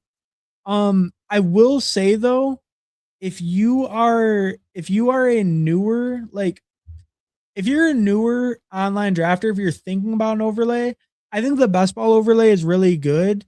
I think there's also some other options that are like free. That like I could show those too. I think they have cool stuff in them as well. I personally prefer the best ball overlay because I like seeing the combos in my portfolio. I like being able to quickly like scroll over. Like you see, like when I scroll over Kenneth Walker, it shows that I have, or like I'll scroll down to a guy further down. Like when I scroll over Devonta Smith, it shows that I have 14% Hampton with them and 0. So it's just good to be able to quickly see in my portfolio how much I have like with the guy and not with the guy. I'm gonna switch my exposures real quick. Right, like I was saying, I have it on the Superflex. I'll set it to the regular season. That way it's accurate because like I was saying, since I pull up running backs and stuff in Superflex, some of my combos and stuff won't be right, stuff like that. But yeah, but it's really cool for stuff like that, like the combos, the exposures right on screen. I think I could show, if you're interested, I could show real quick some of the the free tools and stuff as well. Because I have them downloaded and stuff. I just only have this one pulled up. Um, but I do personally prefer this overlay to others, and I don't really like the ones that I don't necessarily want suggestions for my overlay on who to pick. I just want to be able to manage my own portfolio and combos rather than pick recommendations or anything like that. Um all right. Where am I at? I hope that lore survives forever. Best ball on call. I don't know what that means. How my draft order reveal for my 14 team Superflex Dynasty League. Got the 10 spot. Fingers crossed, LOL. Huh. I wonder who's going at the 10 spot. Who are you hoping for? Who's the goal at 10 in a Superflex Dynasty League? I'd imagine, is it still just a quarterback? It probably is a quarterback, right? But who's the target? Who are you hoping for? We're having inside jokes inside our niche, inside a niche, inside a niche. Oh yeah. It's the thing I told Zero I'd say every time I saw him. He said it in chat the other day. Oh wow. I guess I just never I never even realized the bit. Wow, yeah, we're really niching it down. I already thought we were niching it down enough, but we're really getting to the nitty-gritty with this one.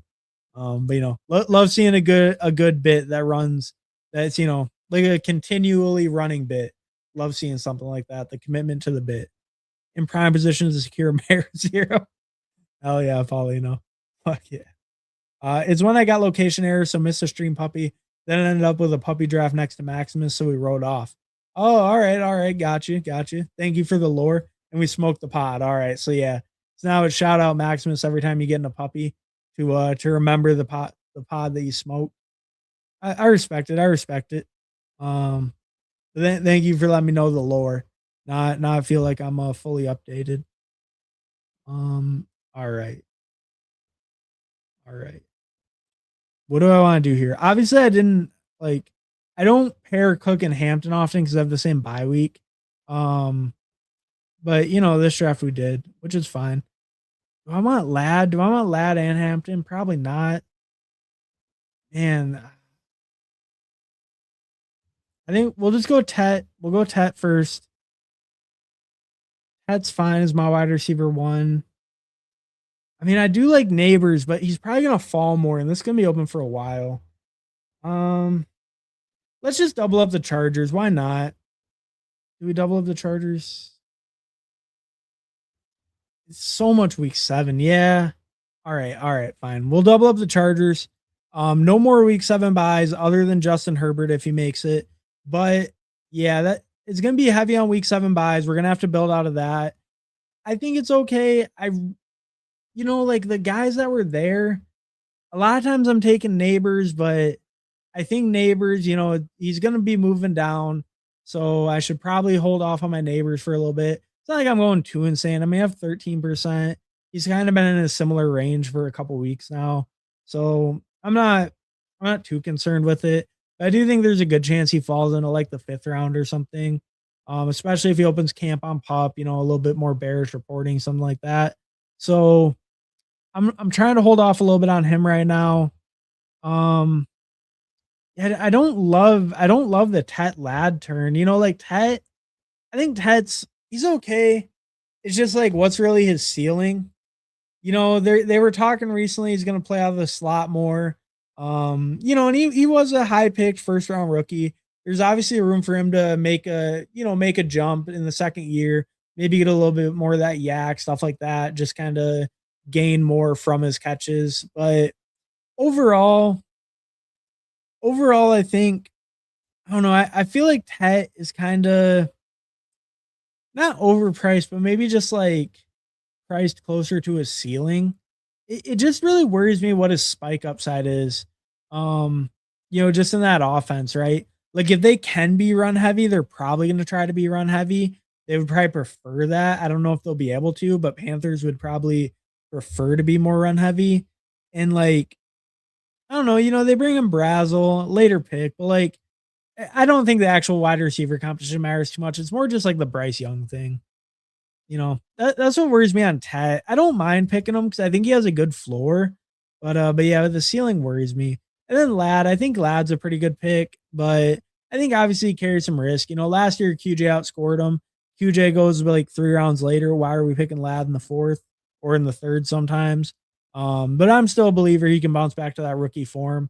So don't mind picking Lad, but the Tet one, I didn't love it.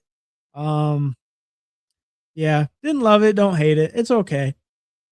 But yeah, feels like an okay start. Don't love all the week 7, but hopefully I can build out of it. I think it'll be fine though. Oh yeah, I forgot about the error. Congrats, Zero.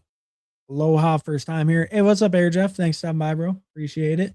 Aloha to you. Oh, what's up? You're in the draft. You're at the 9 spot. All right, all right. Love to see it. We got even more family and friends in here. But yeah, thanks for stopping by, bro. Appreciate it. What up, brother Hartman? Hey, what's up, Gab for Life? And if you guys don't know, check out Gab for Life. Him and our guy Zero. They were just streaming about half hour or so ago. But yeah, check them out. They did like 3 drafts or so. That was a good time. That was a good time hanging out in there. I think they actually had quite a few similar opinions, to be honest. I was hoping for a little bit more like heated debates, but they were agreeing on a lot. Cooking shippers, lots of sharks in the water. Oh yeah, hell yeah. May the biggest shark eat. May the biggest shark eat. Ain't that facts?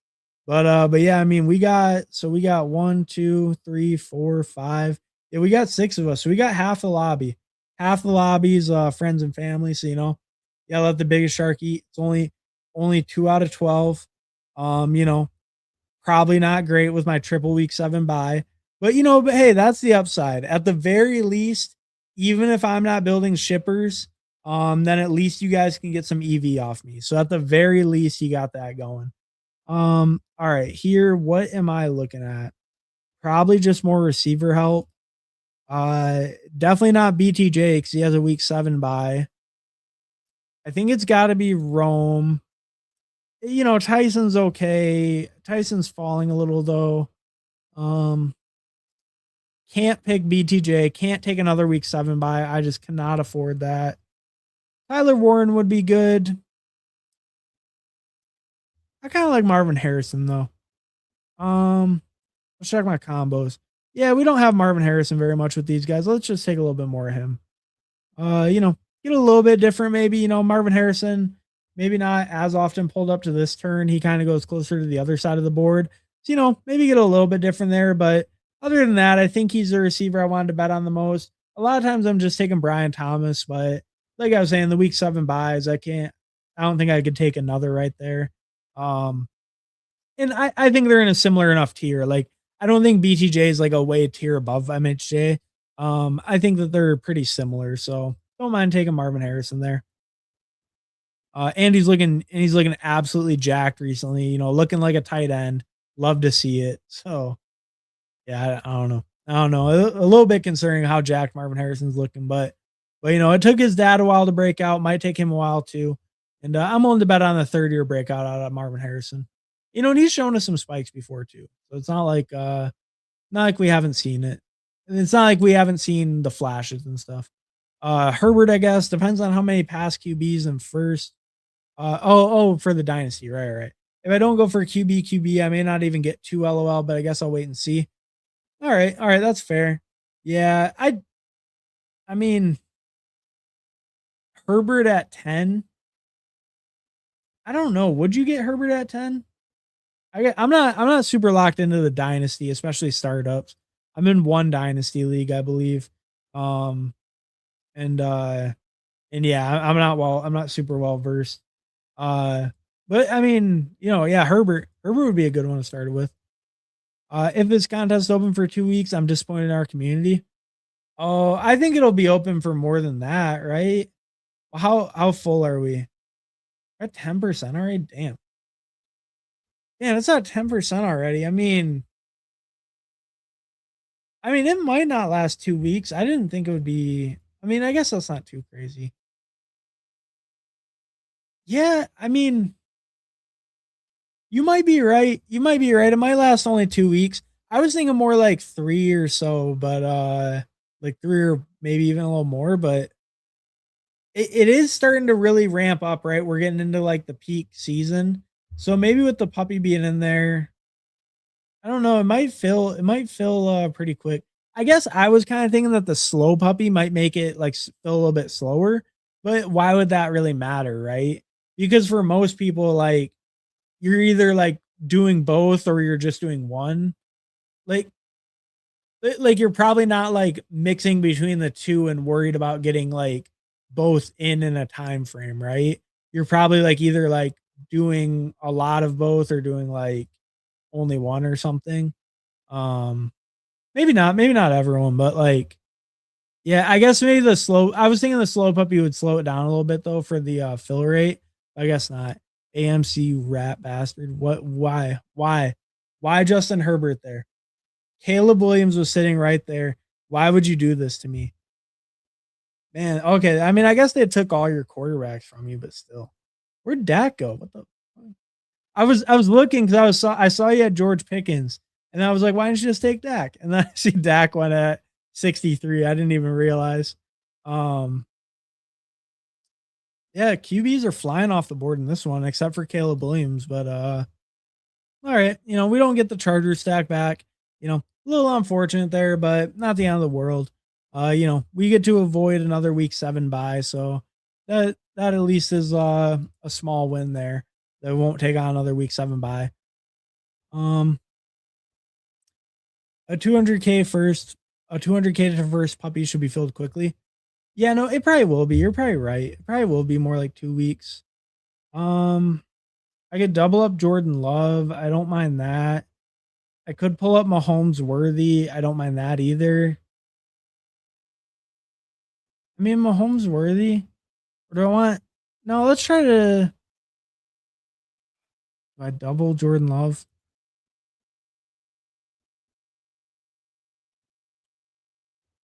Yeah, let's try it. Let's try it. We'll see if it works out.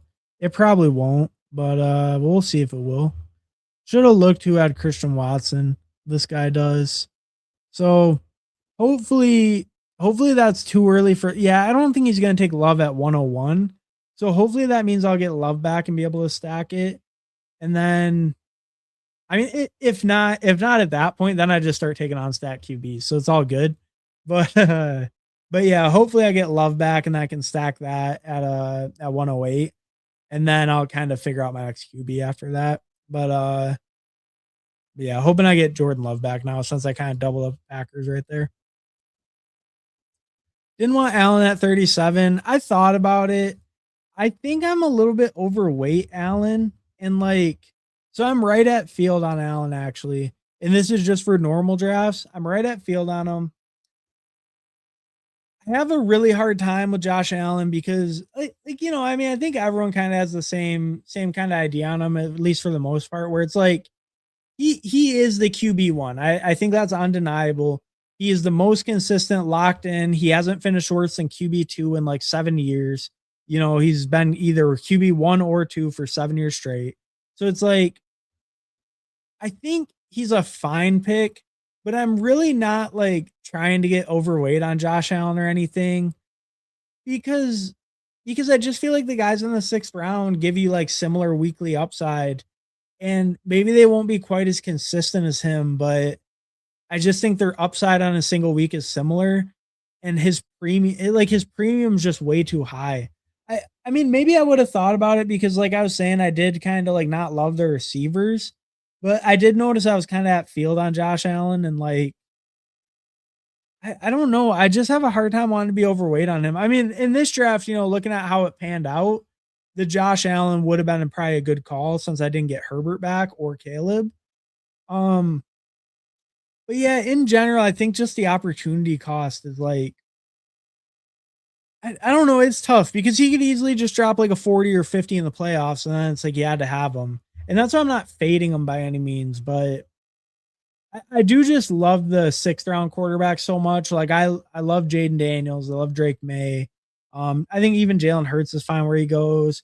Herbert, I like a lot. Caleb, I think, is a decent pick, especially if he's falling. T-Law is a good pick. It's like it's just so hard to pick Josh Allen at his prices. But like, in the at 37, I think it starts being pretty reasonable. I will say that is another week 7 buy for an on-stat QB. So like that would have been the same issue, different position, but like it would have been another week 7.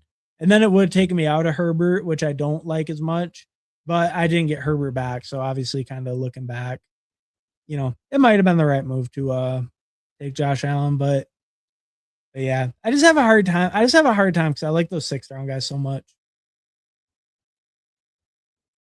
Can't believe you passed on Waddle, brother. Waddle at 42 in a Hartman draft. I don't even think I like Waddle that much. Like, yeah, Waddle at 42. You reached.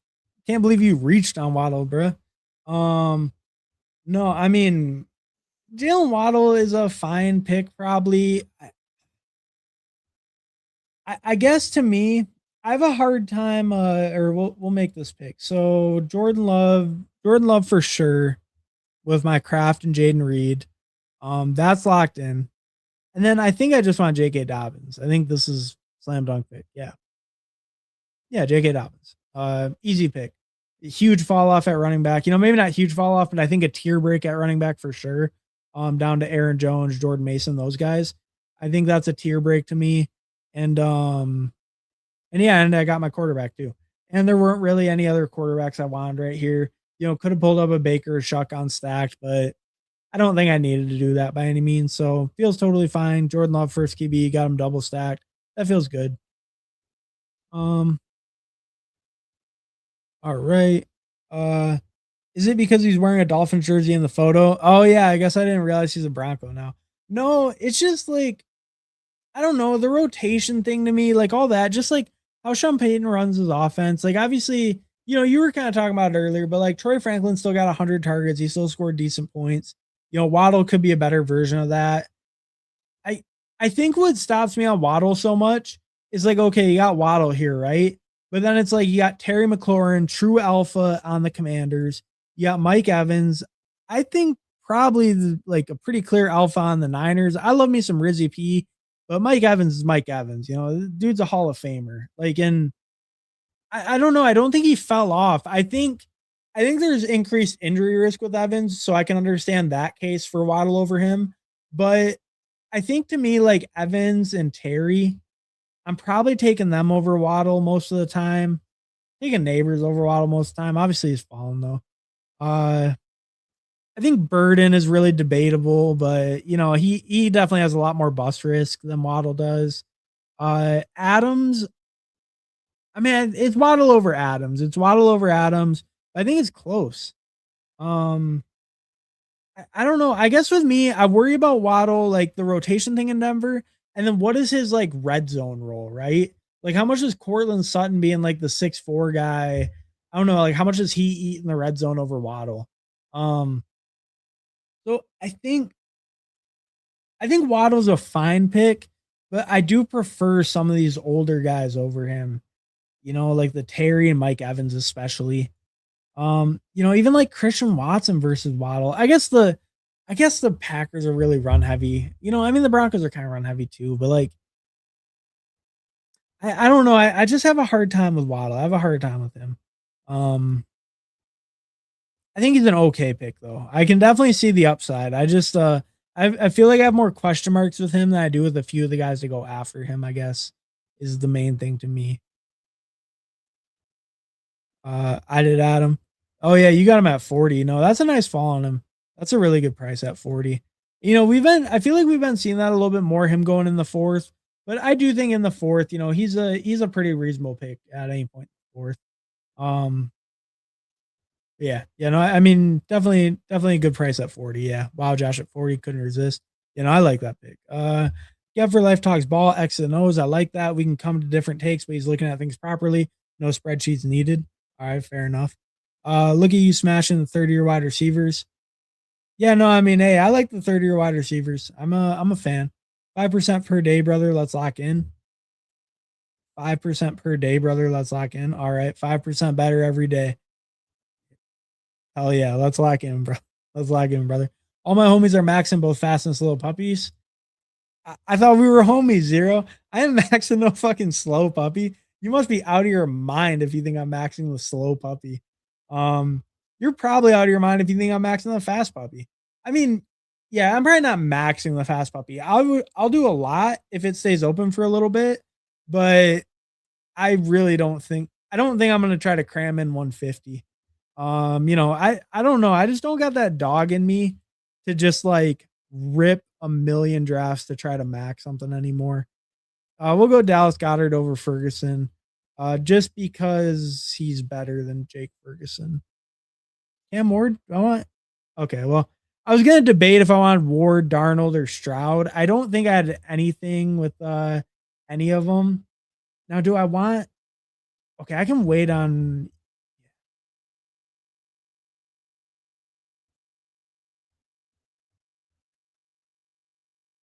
Okay, let's go Coker.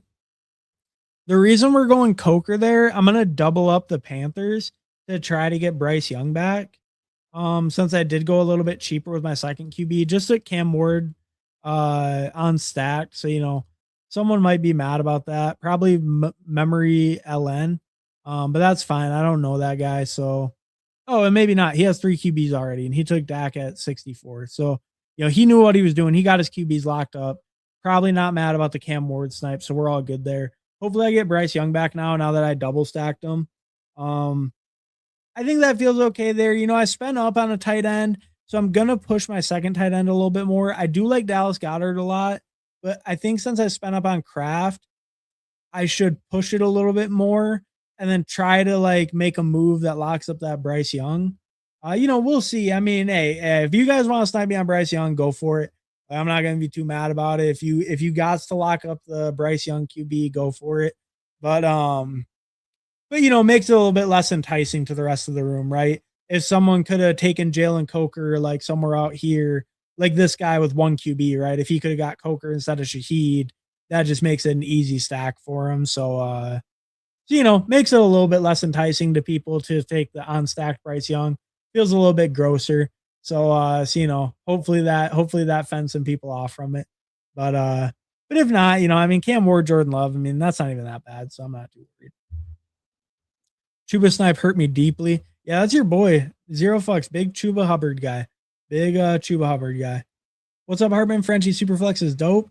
Yeah, no, I've been enjoying it. I like the structure. The big finals is kind of more of a mixed bag. We've talked about it a little bit like before with other tourneys. They're obviously making a little bit of a shift this year with some of the tournament structures.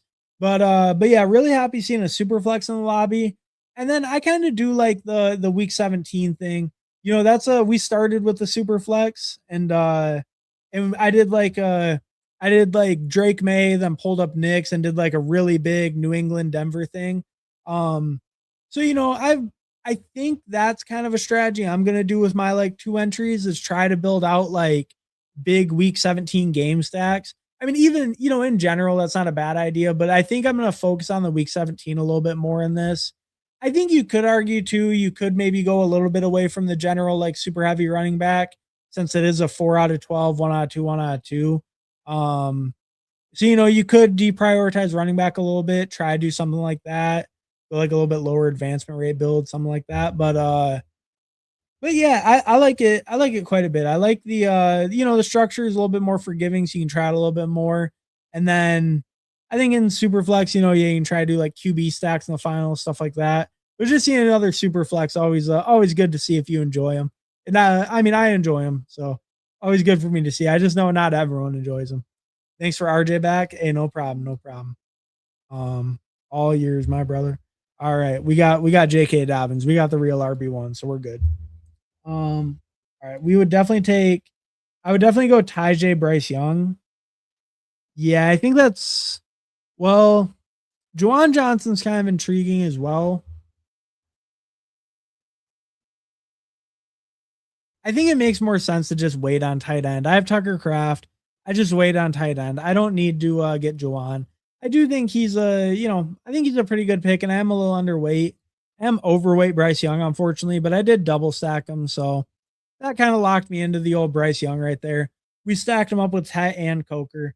Maybe we'll get lucky. Maybe there's some magical way Bryce Young grew to 6 feet tall this offseason. But as is, I mean, I think it's okay to invest in him. Bryce Young's cheap enough.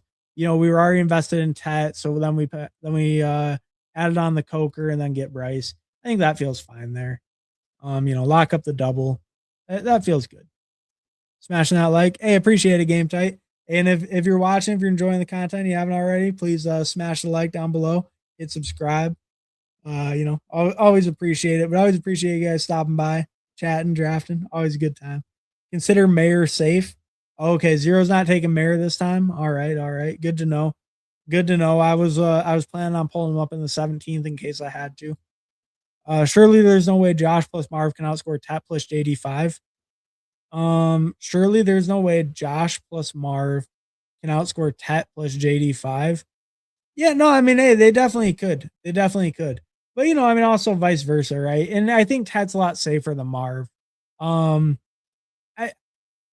I think the upside would maybe be more in Tet's favor because it's like, okay, so Marv has mediocre quarterback, decent quarterback, whatever you want to call him, whatever you want to call Jacoby Brisket. But like Marv has a lot more talent in his way, right? I mean, Trey McBride, like Tet is so clear far and away the wide receiver one on the Panthers.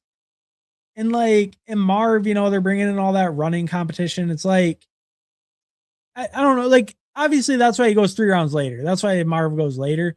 But I think Tet gives you a lot more safety. And I think Jaden, I don't know, like what Jaden put up as a rookie? What was his 364? And so Josh Allen in a good year's 400. Yeah, 374, 385, 410, 410.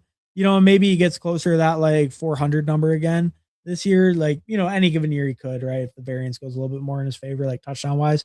But I mean, I think Jaden Daniels can easily outscore Josh Allen as well. I think it goes both ways. But I don't disagree. You can see either way working out. And Jaden has more injury risk, obviously. There's differences. Opportunity cost too great. All right. Yeah. No, I mean that's fair. You can 2v2 it, and yeah, it could work out for sure. Hot take, Sutton outscores Waddle. I don't even hate that take that much. I think Sutton could get there just by virtue of being more like the red zone guy and just really beating out Waddle in the touchdown department. I do think Waddle would probably have to get somewhat unlucky with touchdowns for that to be the case, but I could definitely see Sutton getting there over him in touchdowns and it being a decent gap if Waddle's a little bit less efficient in the red zone or less lucky getting the touchdowns type of thing. So I don't think that's too crazy. I don't personally think it's too crazy. I think Sutton, he's shown to be a good red zone weapon, right? I mean, 7, 8, 10, not the most insane touchdown numbers, but I think him and Bo Nix have had a pretty good connection, 124, 135 targets. Decent red zone role from him. Gunnar Helm. Yeah. All right. So we'll take Gunnar Helm there, stacked up with my Cam Ward, second tight end. Makes a ton of sense. I probably want to get back in at running back. Sean Tucker would be okay. He'll have a role probably.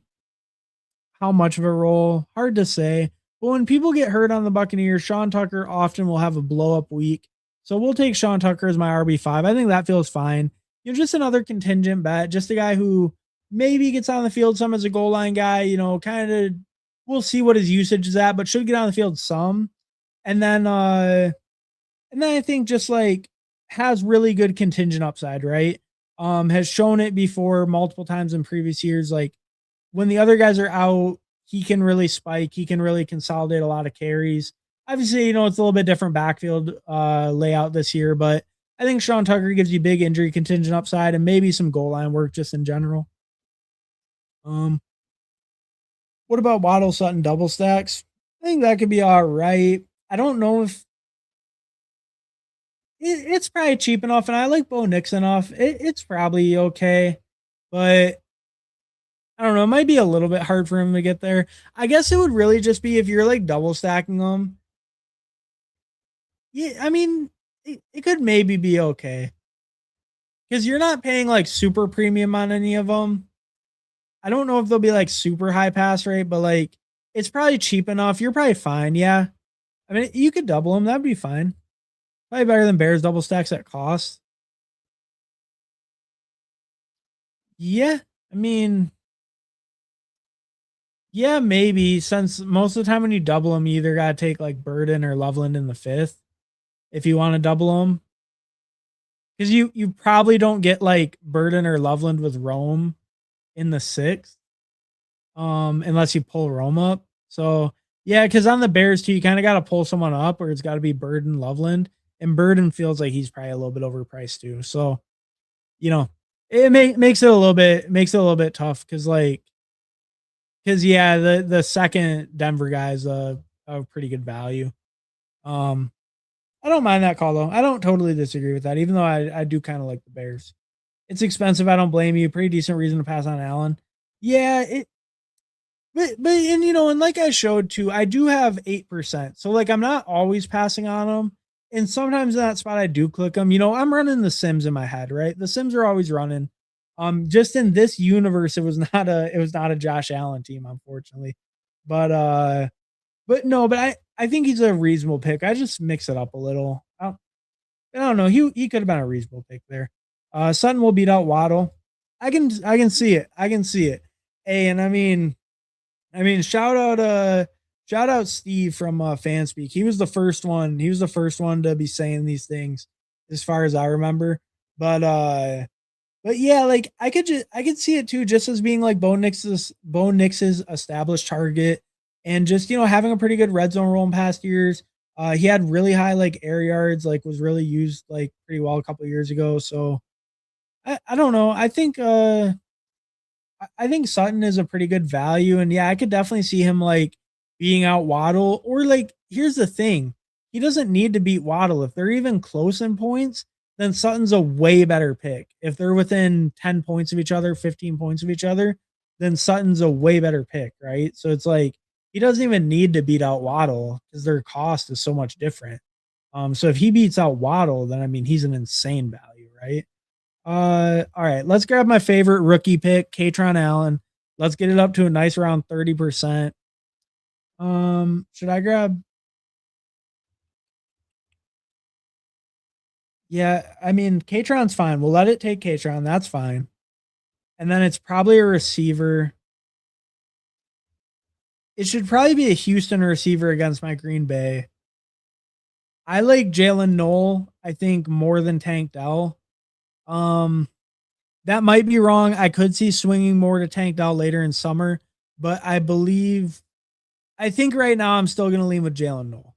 I'm going to lean with Jalen Knoll. I think he could have a good slot role in that offense, and he could be the primary slot receiver possibly. And second year rookie, he was a third round pick last year. I think he could maybe take a step. I'm not a huge believer in Tank Dell coming back from that injury. So we go Jalen Knoll there, and I think that makes sense. Um, all right, all right. So the case for Waddle is passing on the dead zone RBs and playing through the round 1 to 2 plus round 5 to 7 guys.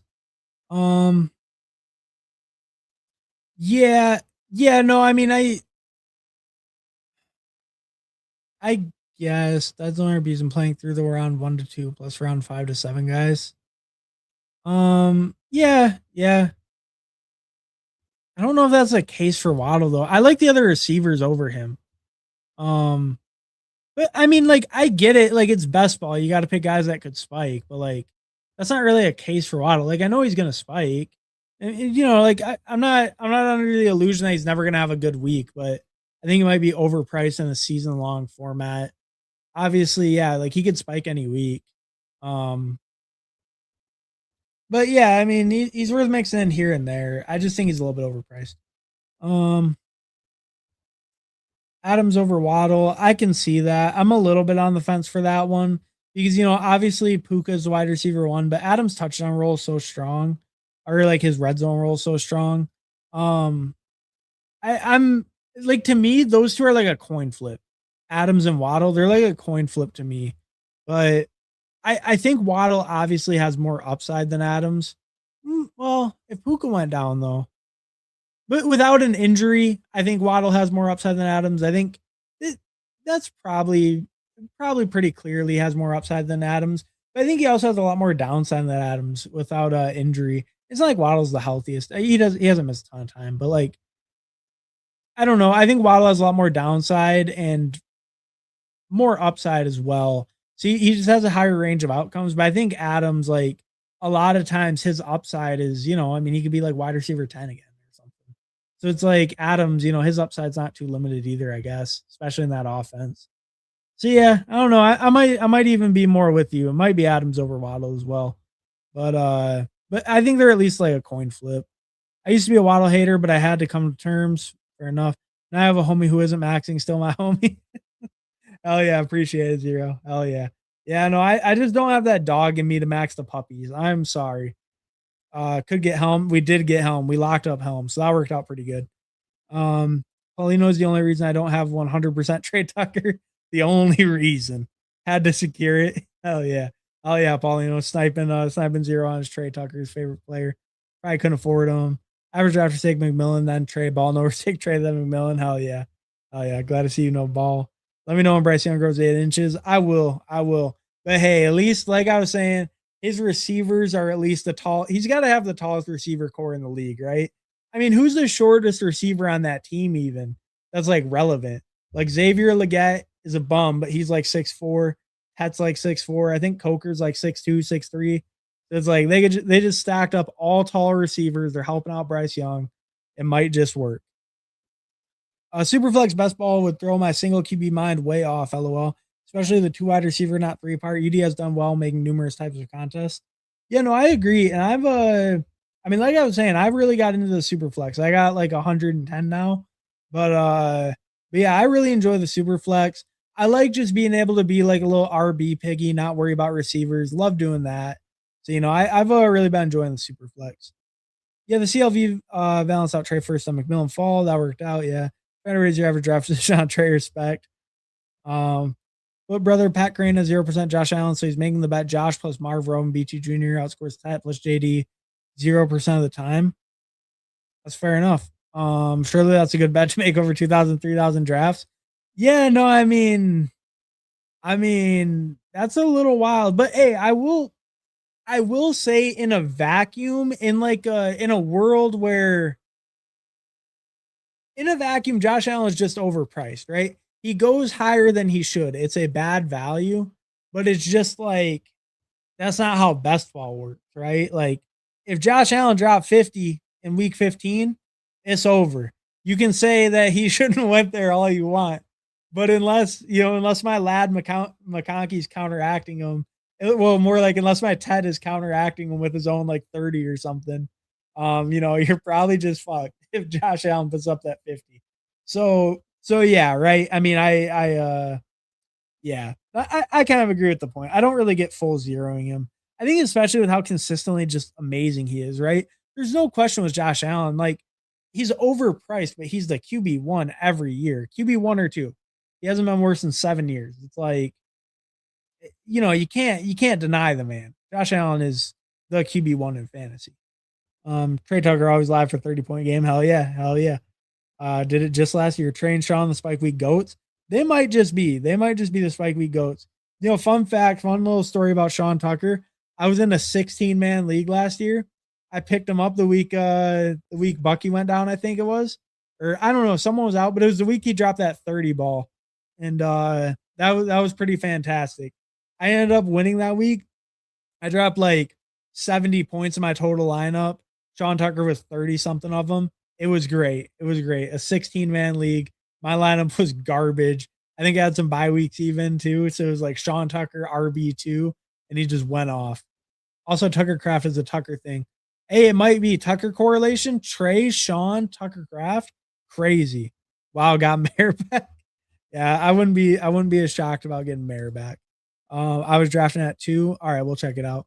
Oh, what's up? What's up, Terry Sarber? Thanks for stopping by, bro. Appreciate it. But we'll check it out. The GOAT Mayor wanted to leave it at 2. Oh yeah. I gave you a chance at him, to be fair. 2 is sharp. Artis has the tallest receiving core in the NFL. Pittman, DK, both 6'4". Then Darnell Washington, Pat Fry. All right, fair enough. We're counting Mount Darnell, then fair enough. I'll give that one to you. And they even got rid of Calvin Austin, so you might have cooked up. It might be them, especially if we're counting Mount Darnell. But brother Sherman won BBM with 8th round Darnell Mooney, 4th round Josh Allen, can never win.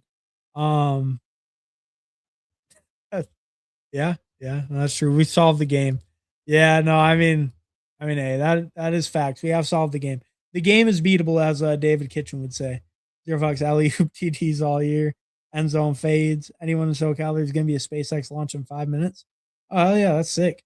That's sick. I'm in NorCal, so I don't think I'll be able to see it. I'm up in the Bay Area, but that's pretty sick though. Josh Allen can score 50 in the playoffs and have like a 50% advance. Gotta mix it in at least a bit. Yeah, no, that's true. That's true. And and like I showed, I am doing it like in my own portfolio, but I can understand why people fade him. I just think it's too much risk for me. And he is just safe. He's just safe and locked in, right? So it's like at the same time, he is kind of worth it. Lamar gets hurt every other year. Jaden Daniels gets hurt every other year and isn't as proven, right? After Lamar, I think the other guys aren't as proven. And Lamar is, I would say, similarly proven to Josh Allen, but he's just not healthy all the time, right? So Josh Allen is worth a premium over the other guys. It feels like it's maybe a little bit steep, but he probably is worth a premium, or he almost definitely is worth a premium. But all right, let's look at the teams, and then are we gonna do another draft or not? I am unsure. Probably not. We'll probably call it after this one. Yeah, so we'll probably call it after this draft. I think I just wanted to hop in and do a couple quick ones. Want to get some dinner and stuff pretty soon. But if you guys do want to watch some more drafts, I'll drop the link for. All right. If you guys do want to watch some more drafts, Fantasy Football Garage is live. So go check him out if you want to, watch some more. But I'm gonna go over the teams. I'll catch up with you guys. Anything else in chat? But I'll go over all the teams and stuff, and then we'll head out. But if you're wanting to go watch some more drafts, then hop over, check out Fantasy Football Garage. He's probably ripping. I'm not sure what he's ripping. Probably BBMs or something. I was happy to take Josh where he followed me. Yeah, no, that was a good price. Can't take Josh Allen, brother. Got to take Travis Etienne, surely. Yeah, nah, I've come more and more around that Travis Etienne is just a dog shit pick, to be honest with you. Not dog shit. No. Sorry. I'm being hyperbolic. Sorry. I think Travis Etienne, a little bit overpriced. I'm not loving the price. I don't know. I'm kind of with you on that. Opportunity cost. Same people who faded Etienne 100s last year. That is true. That is a good point, huh? Can't take Josh Allen, gotta take Etienne, but at pick 100, Etienne wasn't good enough. That's a fair point. But Etienne went at 28. The price of the brick went up. He has been falling back more often, but this room was pretty running back heavy. But all right, let's look at the teams. So I did a 3-6-7-2. Jordan Love, Cam Ward, Bryce Young. It's a good enough QB room. Obviously, it's a little bit lighter having Ward and Bryce Young after Jordan Love, but I think it's good enough with 3 solid starters. Probably not much bench risk. Make your own case for Bryce Young, whether he gets benched or not. But overall, probably not much bench risk. And I had Bryce double stacked, obviously. So feels decent with the QB room, but it is a little bit on the weaker side as far as like what is the true upside of this QB room? What is the true ceiling of this QB room? James Cook, Omarion Hampton, J.K. Dobbins, Tyjae, Sean Tucker, Katron Allen. I feel like it's a pretty good running back room overall. A little scary week 7. I'm going to have to get covered by J.K., Tyjae, and Sean Tucker and Katron, and Sean Tucker, and that's it. A little scary week 7. Might lose some points that week, but overall, I think the running back room's solid. Got a really strong double anchor with James Cook Hampton. And then Dobbins, just a solid, decent workload guy. Should be the touch leader on Denver. As long as he's healthy, we'll see how long that lasts. But, pretty solid, top or really strong top 2 with the double anchor, and then solid third. And then, a guy who should be splitting some time with Tyjae, getting some receiving work. And he also stacked up. Sean Tucker, maybe he gets me some spikes, maybe he gets in the end zone a couple weeks, hits my lineup from that. Um, Running back, I feel like is okay. It's a little bit thinner, but I think it's okay because I have a really strong double anchor, so I think that makes sense. That's okay. And then Tet, Ladd, Romo Dunze, Marvin Harrison, Jaden Reed, Jalen Coker, Jalen Knoll, and then Tucker Craft, Gunnar Helm. I think it's good enough. I think a lot of times I probably want to throw a third on here because it is a little bit dicey with only these two, but I think it's fine. I spent a lot on Tucker Craft. I'm treating him like it, right? I'm putting only two on here. Treating Tucker Craft like more of an elite tight end. I think that's fine. And Gunnar Helm should have a pretty solid locked in role. So that feels good. And he was stacked up. Both are stacked up. And then the receiver room, I think, is pretty solid. 5 by Jaden Reed, I think, is quite a bit of capital there. Really kind of hammered it after going with that double anchor start. Jalen Coker as a sixth, I think, is solid. And then Jalen Knoll, just a fine dart throw at the end, correlates week 17 with my Green Bay. So overall, I think my team looks pretty solid. Running back, I think, is a little bit thinner, like I was saying, especially if like Dobbins got hurt or something. And obviously, tight end's a little bit thinner, right? But I think I have enough like firepower there if my guys stay healthy. I think my team's pretty solid overall. Yeah, I think decent overall. But like I said, a couple questionable spots, but decent overall. All right, let's look at Cale Elliott. Oh, okay. So Terry's the DFS takes my money. Okay. That was where I saw it. You were in Huhaim's chat the other day. That's where I saw your name. 3663. I maybe have seen you in a few chats lately, actually. But like I knew I'd seen the name recently, the DFS takes my money. But we'll look at Cale Elliott, then we'll look at you. 3663, Pat Mahomes, Daniel Jones, Fernando Mendoza. That's good. Yeah. Yeah, that's probably good. Mahomes, Jones. Yeah. Yeah, I think you're fine at quarterback. That's like a pretty balanced, like good quarterback room. Bijan, Tony Pollard, Ramondre, Aaron Jones, Tyrone Tracy, Emmett Johnson. I think that's a good running back room. I like the Bijan Hero, and then you get like two solid guys up top. Just like should have good workloads, good team. Well, Ramondre on a good team, Pollard should have better workload. But I like that little double tap there. Aaron Jones is a fourth. He's been falling a little. Jordan Mason's been getting good reports, but I don't mind still clicking Aaron Jones, especially if like that was kind of the last running back in that tier for you or something. So like that, like the top four overall, especially like the top three. Obviously, Bijan Hero up top. And then, I like the Tracy as the fifth. Emmett Johnson just as a dart, fell all the way to the very last pick of the draft. Why not? So yeah, I think that's pretty good overall. Really like the Pollard or Mondre double tap to just really like lock up that RB2 spot, have it super solid with those two behind Bijan. So like that quite a bit. And then he might even flex a running back decent amount of weeks, especially early. So like that.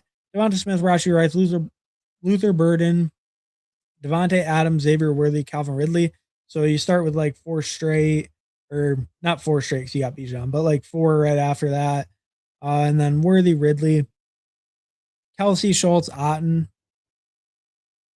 I think if I was you, I probably turn one of these tight ends into a receiver. I think you're strong enough with these four because Rice and Devonta should be pretty consistent, especially Rice, but it's a little on the thinner side at receiver, even with all this early capital. Worthy as a fifth is okay. Ridley as the sixth on a six receiver build is a little bit sketchy to me. I think I probably turn one of these tight ends, like not Kelsey, but one of the other two, into a receiver, and then maybe turn like Ridley into a tight end or something. Yeah, or maybe like Emmett into a tight end if there's anyone like Mike Gesicki, Colby Parkinson, Mount Darnell, like something like that, maybe.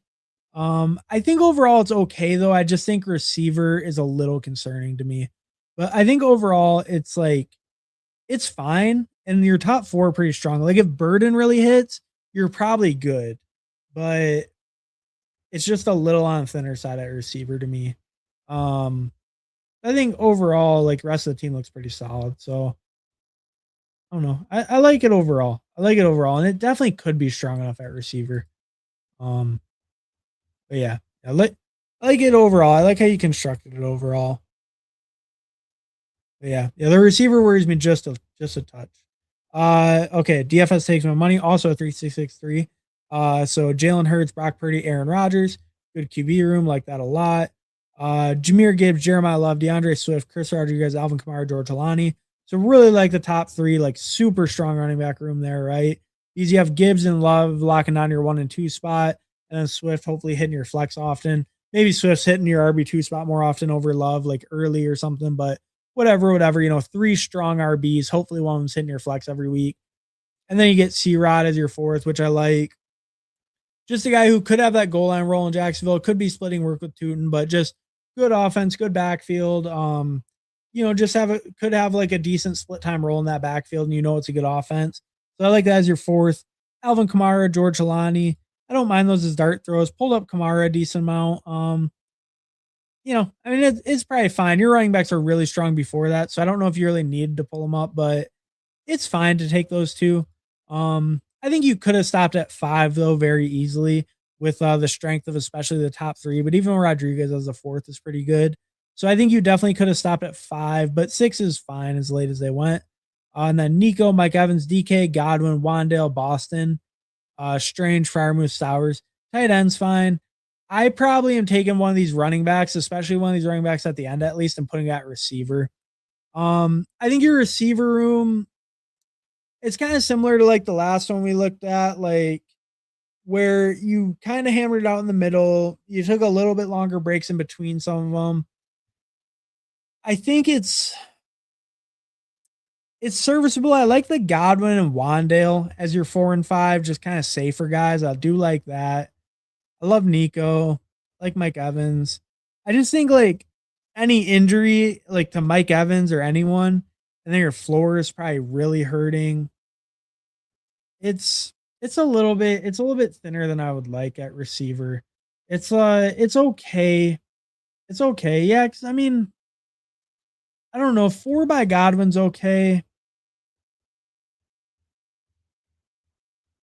Yeah, I think it's just that running back really didn't need the help is more the thing to me. It's like your receivers they're okay. They're just a little bit more like they're okay overall. I think the thing is you really didn't need both these running backs with as much as you spent early. So I would have turned at least one of them into a receiver. But I think it is pretty solid otherwise. And I think the receivers can get by. Yeah, like you probably can get by with this. This is probably fine. I really do like the Godwin and Wandale, like I said. I think pairing those up helps quite a bit with that floor and everything. And I like your first three. I like DK, Evans, and Collins where they go. I'm just saying, like maybe getting those higher target floor guys probably might help quite a bit as your 4 and 5. But overall, I think it's okay. But I would have put one of these running backs at receiver. AMC 3672, Justin Herbert, Jackson Dart, Tua. That's pretty good because I think Dart and Herbert's totally fine stopping at 2. So you throw on Tua, hopefully he starts all year. Maybe he had some Atlanta going on. Yeah, he had Zach Branch, so little Atlanta stack at the end. Why not throw it on? Cover up your buys, cover up an injury, maybe something like that. So don't mind it, and really good QB room because you didn't even need Tua. But throwing them on, don't mind it at all. And then Travis Etienne, Trevion, Kyle Monanguy, Ja'Cory Cross-Kamara, Woody Marks, Damon Claiborne. I think you're probably fine at running back. Yeah, you're fine at running back. Because I think, you go all the way, like you get a 5th by Woody Marks. So you really did try to kind of hammer it like throughout. Or just kind of like, here and there, get it throughout, like get a decent amount of them by where Woody went. I think Monaghan as a 3rd is probably fine. I guess same kind of thing where I worry a little bit about the floor where like you have Travis Etienne, who's the locked in starter, but Trevion is one of the scariest like floor guys out of any of those guys that go in like round 5, 6 to me, or like round 5 to me. He's like kind of the scariest, like what's his floor going to be? But Monaghan, Ja'Cory, all share time guys. So hopefully, and even Woody. So hopefully they kind of split to like hit your lineup enough to like basically hopefully they kind of pair together, the spikes pair together so that they hit your lineup decent. I think overall the running back room feels fine. I just worry a little bit about the floor early in the season, like if Ramondre and Swift and like, who really knows in Washington, maybe it's JCM, maybe it's someone else, but like if Ramondre and Swift are all good to go healthy, I do worry a little bit about your floor for RB2, but at least you put in enough capital with guys who have some role that you should be able to like piecemeal it together with them until like, maybe Trevion takes a bigger role or Monaghan does or whatever. So running back feels fine. Jamar Chase, George Pickens, Neighbors, Romeo, Debo, Trey Harris, Zach Branch, Tyler Warren, Terrence Ferguson. I think that's fine. I would prefer maybe a little bit safer guy than Ferguson as my tight end too if I'm only going two. I think it's fine with Warren and Elite up top. Um, receiver's pretty strong. The Neighbors, obviously, that's a big question mark, big, kind of a debate point. But like, I think on the faller, it makes sense. You started really strong with some receivers early. I like the Dobbs pick there as a safer floor guy. I maybe would have preferred if like, I don't know, maybe like, yeah, I mean, I guess it kind of makes sense. I was gonna say like maybe if there could just be like a better receiver as like your fifth, but Debo's probably okay. You do have a really strong top three. So yeah, you're probably fine. And then Dobbs kind of covers those Neighbors weeks. It's probably good. It probably made sense how much you waited. Yeah. So I think this is a pretty solid build overall. I think you got a little bit of concern with the Neighbor stuff. And then obviously like running back, like I was saying, a little bit concerned with the floor, but I think you have enough guys here. I think receivers really strong, especially when Neighbors is back. But you're probably good enough to cover for while he's gone. But once he's back, you're crazy strong at receiver. All right. Let's look at zero. Zero goes 3-5-7-3. Drake May, CJ Stroud, Shadur Sanders. I think that's fine. Drake May got an elite up top. And then Stroud, guy who's not getting benched or anything. So I think that's fine. Throw on Shadur, maybe had some Cleveland stuff going. So I like that overall. JT, Brees Hall, Jalen Warren, RJ Harvey, Sampson. Good running back room. Like that quite a bit. Double anchor, wait a little bit, get Warren and Harvey. So like those is, 3 and 4. I think that's really strong. It's 3 and 4. Sampson, take a dart on him late, catch some passes too. So that feels good. And you had a Cleveland thing going, so that feels good. I like the running back room quite a bit overall. Really strong top 4 even. So I like it quite a bit. AJ Brown, Jalen Waddle, J-Mo Williams, Michael Pittman, Jacoby Myers, Jaden Higgins, Jerry Jeudy, Hunter Henry, Juwan, Michael Mayer. Kind of a weaker tight end room, but that's fine. It should get the job done. Throw on your boy Michael Mayer. Love to see it. But Juwan and Henry, I think it's fine. And then Mayer at the end is fine too. So I think it's okay. A little bit weaker, but it should be viable. AJ Brown, Jalen Waddle, J-Mo, Pittman, Jacoby Higgins, Judy. I think it's a good receiver room. I like this overall. Yeah, and then you took the elite QB, kind of waited. I guess you really pushed tight end. It's kind of where you got more of the positional value. Yeah, no, I think this is a really solid team zero. I like this one quite a bit. I think, receiver, like you have Jaden Higgins as your sixth, right? Yeah, Jaden Higgins as your sixth, Jacoby as the fourth or as the fifth, Pittman as the fourth. I think that's really solid. J-Mo for the big spikes, get Waddle, get AJ Brown. Yeah, I think this is a really strong team. I like quite a bit, really. Yeah. I really like this one. Really strong team. All right. Who else we got? We got heavy hitters and Air Jeff. And I think that's everyone. If anyone else is in here, let me know. But I think I got everyone after Paulino and Air Jeff. Paulino 2682, Caleb Williams, Jared Goff. Like that QB room, totally good stopping at 2. The best ball cabal, they will tell you don't game stack your quarterbacks because that only gives you one out. And if that game ain't the game you need, then you just lost in the finals, right? If you make it there. But I think, it's okay every once in a while. It's a good game. You got a value on Caleb. You probably had some golf stuff built out. You had a Monra. So, it's I think that's a totally good 2 QB room. I'm not super big on the whole, like, you can't game stack your QBs because you need more outs. Like, brother, I'm drafting hundreds of teams. I'll get more outs. Like, so yeah, I think that's a good QB room though. Just a little bit of a game theory thing. It's a consideration sometimes to not like game stacker QBs, but in a puppy in this, I think like I think it's also a pretty good game to stack in general, maybe. But anyways though, not super worried about it. Just figured I would mention it since I kind of noticed. But then RB, Kenneth Walker, Josh Jacobs, Quinshawn, Tank Bigsby, Jaden Blue, Mike Washington. So super strong top 3. Wait forever, take contingent bets.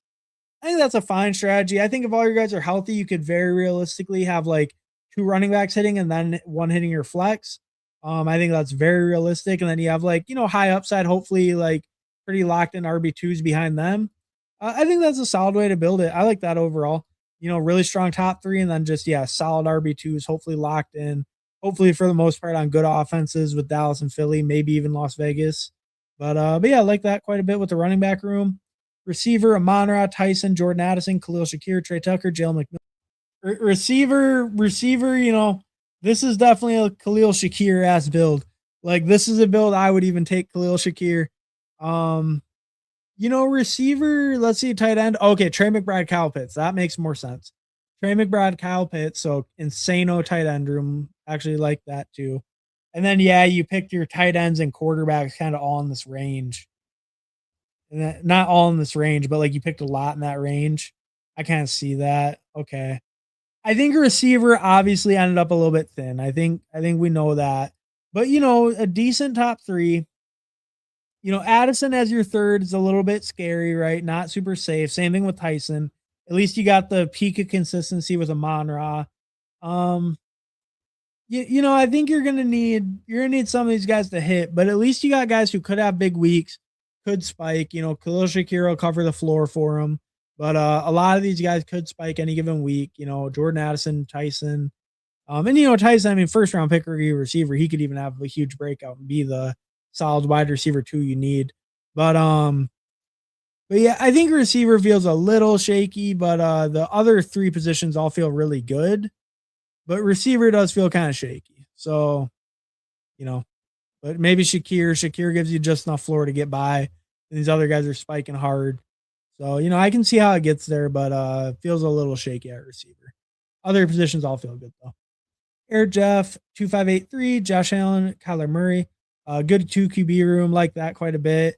Totally good stopping at 2, obviously. Derrick Henry, Kyron, Jadarian Price, Jordan Mason, Zach Charbonnet. I think that's good. I'm not the biggest Jadarian Price guy. I worry about him getting squeezed like a little bit early by like the Halanis and Emmanuel Wilsons, but not getting squeezed like a ton by them. I think he will kind of wash them, but I do worry about him getting squeezed as well later in the season from Charbonnet.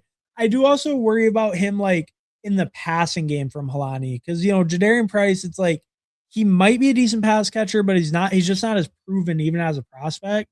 So I think Halani could take some from him there. So like I'm not as in on Price, but I do think as your RB3 that still feels really good, and he could be a huge smash. So I can see the case for him, but just me personally, I'm a little bit lower. But regardless, I think it's a really strong top 3 RBs.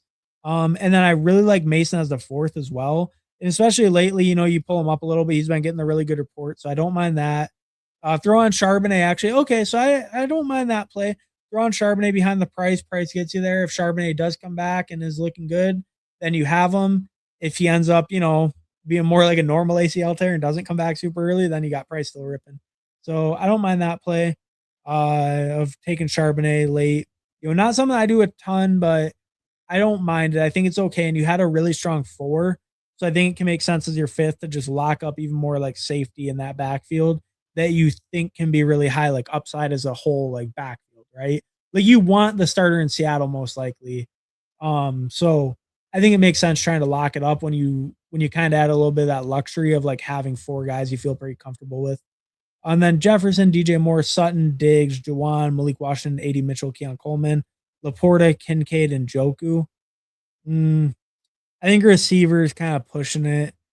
Jefferson's real strong up top, obviously. DJ Moore, Sutton I think that's okay as your 2 and 3. DJ Moore is definitely fine as your wide receiver 2. Opinion on him is mixed a little, but just capitalize. I'm saying he's fine as your wide receiver 2. I think Sutton's okay as your 3, but I don't think you should have waited so long to go to Diggs. I think you should have put a better 4th or like a back-to-back with Diggs, like here, like instead of Juwan. I think the receiver room needed a little bit more help though. I think same thing, it can get by. And we were just talking, we do like Cortland Sutton. I can see how DJ Moore gets there. But, DJ Moore with Josh Allen, I actually like the DJ Moore pick. I actually don't dislike any of these 4 picks. But, like, I think you might have wanted a better 5th. you did get capital, but it's just like a lot of these guys just don't feel super safe to me at all, like what their roles will be. So I think I might see. I would say maybe switch the Kincaid out, but it is tough because you have Josh Allen. Because like that would have been probably a decent spot to go receiver. I maybe would have switched the Mason out. Eh, that's tough too, though. But you did get a lot of Minnesota, so maybe you could have switched Mason out. He's kind of near the end of a tier now, though. So I mean, it's hard to say. I think if it's me personally, I probably see. It's probably like pass on Laporta or something, and then get receiver there, and then you're probably feeling like super strong, and then you can like take off the AD and Keon or something, or take off like AD or Malik or Juwan and get something in that like Dalton Schultz range. That's probably a lot of time how I play it, but I think it can get there. It's just receiver feels a little bit on the thinner side. But I think with the Diggs value, that does help quite a bit. And I do like these top four. So it can be okay. I think it's more just a thing of I also don't really pick a ton of these bottom four. So I might be kind of hating a little bit too much on your bottom four if I'm being honest. I'm not paying a ton of Jawan. I know you had the big Minnesota thing though, so that made sense. Not paying a ton of Malik, not paying a ton of AD. Keon, I think on the Buffalo stack, that makes sense. That's fine. But and Jawan with the Minnesota thing made sense. But Malik and AD, I'm not picking a ton. And I just don't have a ton of confidence in like Jawan and Keon. So maybe I'm a little bit lower on some of the player takes, so I'm kind of underrating it a little. But I think overall, pretty solid team. It's just like I was saying, the receiver scares me a little, but I think all the other rooms look super strong. Like I like tight end, I like running back, like quarterback. So you kind of made up for it in other ways. All right. So I think we looked at everyone. If I didn't, let me know, but I think I looked at everyone. Josh Allen bid is legendary. Hell yeah. Let's ride, Maxis. Yes, sir. Who and Bayou guy, a couple others. Okay, yeah. Okay, yeah, because I've seen you around the chats and stuff. I bombed my team. Um, which one was yours? Oh, yeah, I mean, I don't know. I think you could get there. It was just I think the receivers were a little bit dicey, but you were strong in other spots, so it made sense. Yeah, it's okay. Shark filled room, hell yeah. Right on, thanks. Oh yeah, no problem, of course. Hey, thanks you guys for drafting with me, stopping by, chatting, drafting, always a good time. Yeah, wide receiver room was boom bust. I did a Trey Tucker wide receiver 3 team last night. Felt strong at wide receiver. I don't know about that one. All about perspective. Love that. All about perspective. Yes, it is. Life is really all about perspective. Price needs to hold till Sharps comes back. Exactly. And I think he will at least have the primary rushing role. Maybe week 1 or 2, you're kind of disappointed. You're like, what the hell? Jadarian Price only had like 40% snaps. But if that's the case, I'm sure he'll probably take over, relatively quick. But like, I do worry a little bit about his pass catching, but he should take over that main role. It's more for the later in the year stuff. And you did get Charbonnet. So I think that made sense. Handcuffing Price with Sharp is sharp. I agree, especially in that room. That made a lot of sense because he really didn't need a fifth that was going to put up any points. It more is like that late season thing makes more sense, I think. Price the handcuff until Sharps comes back and drops 30 bounce. Hell yeah. Don't tell me with a good time zero. Laporte is the second option behind him on IMHO. I think I can kind of be with you there. I'm super in on Laporta. 11%. I guess not like crazy, but I do like Laporta a lot. You probably have quite a bit more Laporta than me, but I think I do agree. Like actually Jameson is the line I'm the lowest on. I have 5% Jameson, which is okay. I'm still not out on him because any given week he can spike, but I don't disagree with you. I don't think on that take that Laporta is the second option. I think it's comparable with him and JMO, but they just win different ways. But yeah, but I mean, Laporta moves the chains a lot more, stuff like that. I can definitely see the argument there. Laporta and the McBride role. Holy fuck, we're rich. Exactly, brother. Who's the OC? Drew Petzing. Who was Drew Petzing's tight end last year? Trey McBride. And it's like Laporta's already been tight end 1. Laporta's been tight end 1 overall before. He can do it again.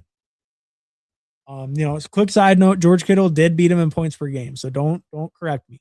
Laporta's tight end 1 overall. I didn't say points per game. I'm going to draft a 0 RB team next to Guns My Palette. Oh yeah, well, thanks for the review. Hey, no, of course. Thanks, Paulino, screw these dead zone backs. Oh yeah, hell yeah. Yeah, thank you guys for drafting with me. Always a good time. Always a good time. Unfortunately only two of us will get out of here, but it's always fun. Always fun to try to make it out. When you get in a sweat lobby and then the iron sharpens iron, and then when you're in that fish lobby later, you'll be smoking those fools. That's the thing. You throw away this $5 puppy, maybe you're the one that advances, but like maybe you throw it away with some sharks, but then when you're in with the fish, it's gonna be even easier. Modified Hero Judkins, love it. Thanks for the stream review and company. Aloha. Hey, yeah, no, and I appreciate you stopping by and chatting. Thanks for giving me some good company. Always appreciate it. Always a good time hopping out, ripping some drafts. Cheers. I'll do that one. I have 2.5% JMO. All right, you even got me beat a little bit. Give me Marvin Jr., the tight end over JMO. Hell yeah. Jameson, hero or zero. I'll never draft him again. LOL. Yeah, I can see it, especially in like redraft or something. I'm kind of with you. I think in best ball, there's a case as far as like any week he can be the guy that drops the 30. But I think overall, like for a season long perspective, he's kind of overpriced. And just the zero balls, they really hurt when you're taking a guy that high when he has multiple like unusable weeks with like a 3 or less. It really kills you, right? Especially in manage or anything where you got to start him, that really hurts. But even in best ball, it does kind of hurt to have your receiver in the early fifth, late fourth give you a zero some weeks. Brother F. Shadur Sanders, I'm advancing sadly.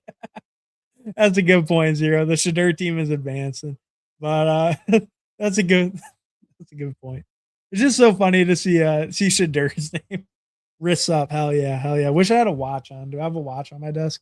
Oh, we do. We'll get the, wrists up, brother. Wrists up. We got the Shadur on. Yeah. Any week you can drop a 30 career high 24 points. Hell yeah, no, that's true. Any quarterback. Even when a monitor on this time and Laporta was broke back. Broke back is a great way to put it. He did have his back broken, so fair enough. Yeah, no. Any week you can drop 30 career high 24. Oh, you're talking about JMO? Is it really 24? Fair enough. But he can hit 20 plus multiple weeks in the year, right? I think that's the thing with JMO is he can hit that big spike multiple weeks in a year. So I think that's why we love the boy Jameson. What was his best game last year? Yeah, okay. So he hit for 20, 23, and 23. So he hit for over 23 times. But yeah, I guess not over 30. I was being hyperbolic. So my apologies on that. He's never hit for a 30 ball. So zero got me there. He was ready. But he has hit for multiple 20s the last 2 years in a row. So in best ball, he can get you there, but maybe not quite a 30. But all right. So I think that's pretty much it for me. Here, who are we gonna stream snipe next? I know Fantasy Football Garage live right now. Check him out if you don't know. Same, he does similar stuff. He's on a couple nights a week, doing drafts. He's kind of deep in the data and everything, but always a good time over at Fantasy Football Garage. So there's a few people live, maybe Garage. Peace. Hey. And thanks you guys for stopping by. Appreciate it. Thanks for joshing with me, chatting. Always a good time. But thanks. Peace.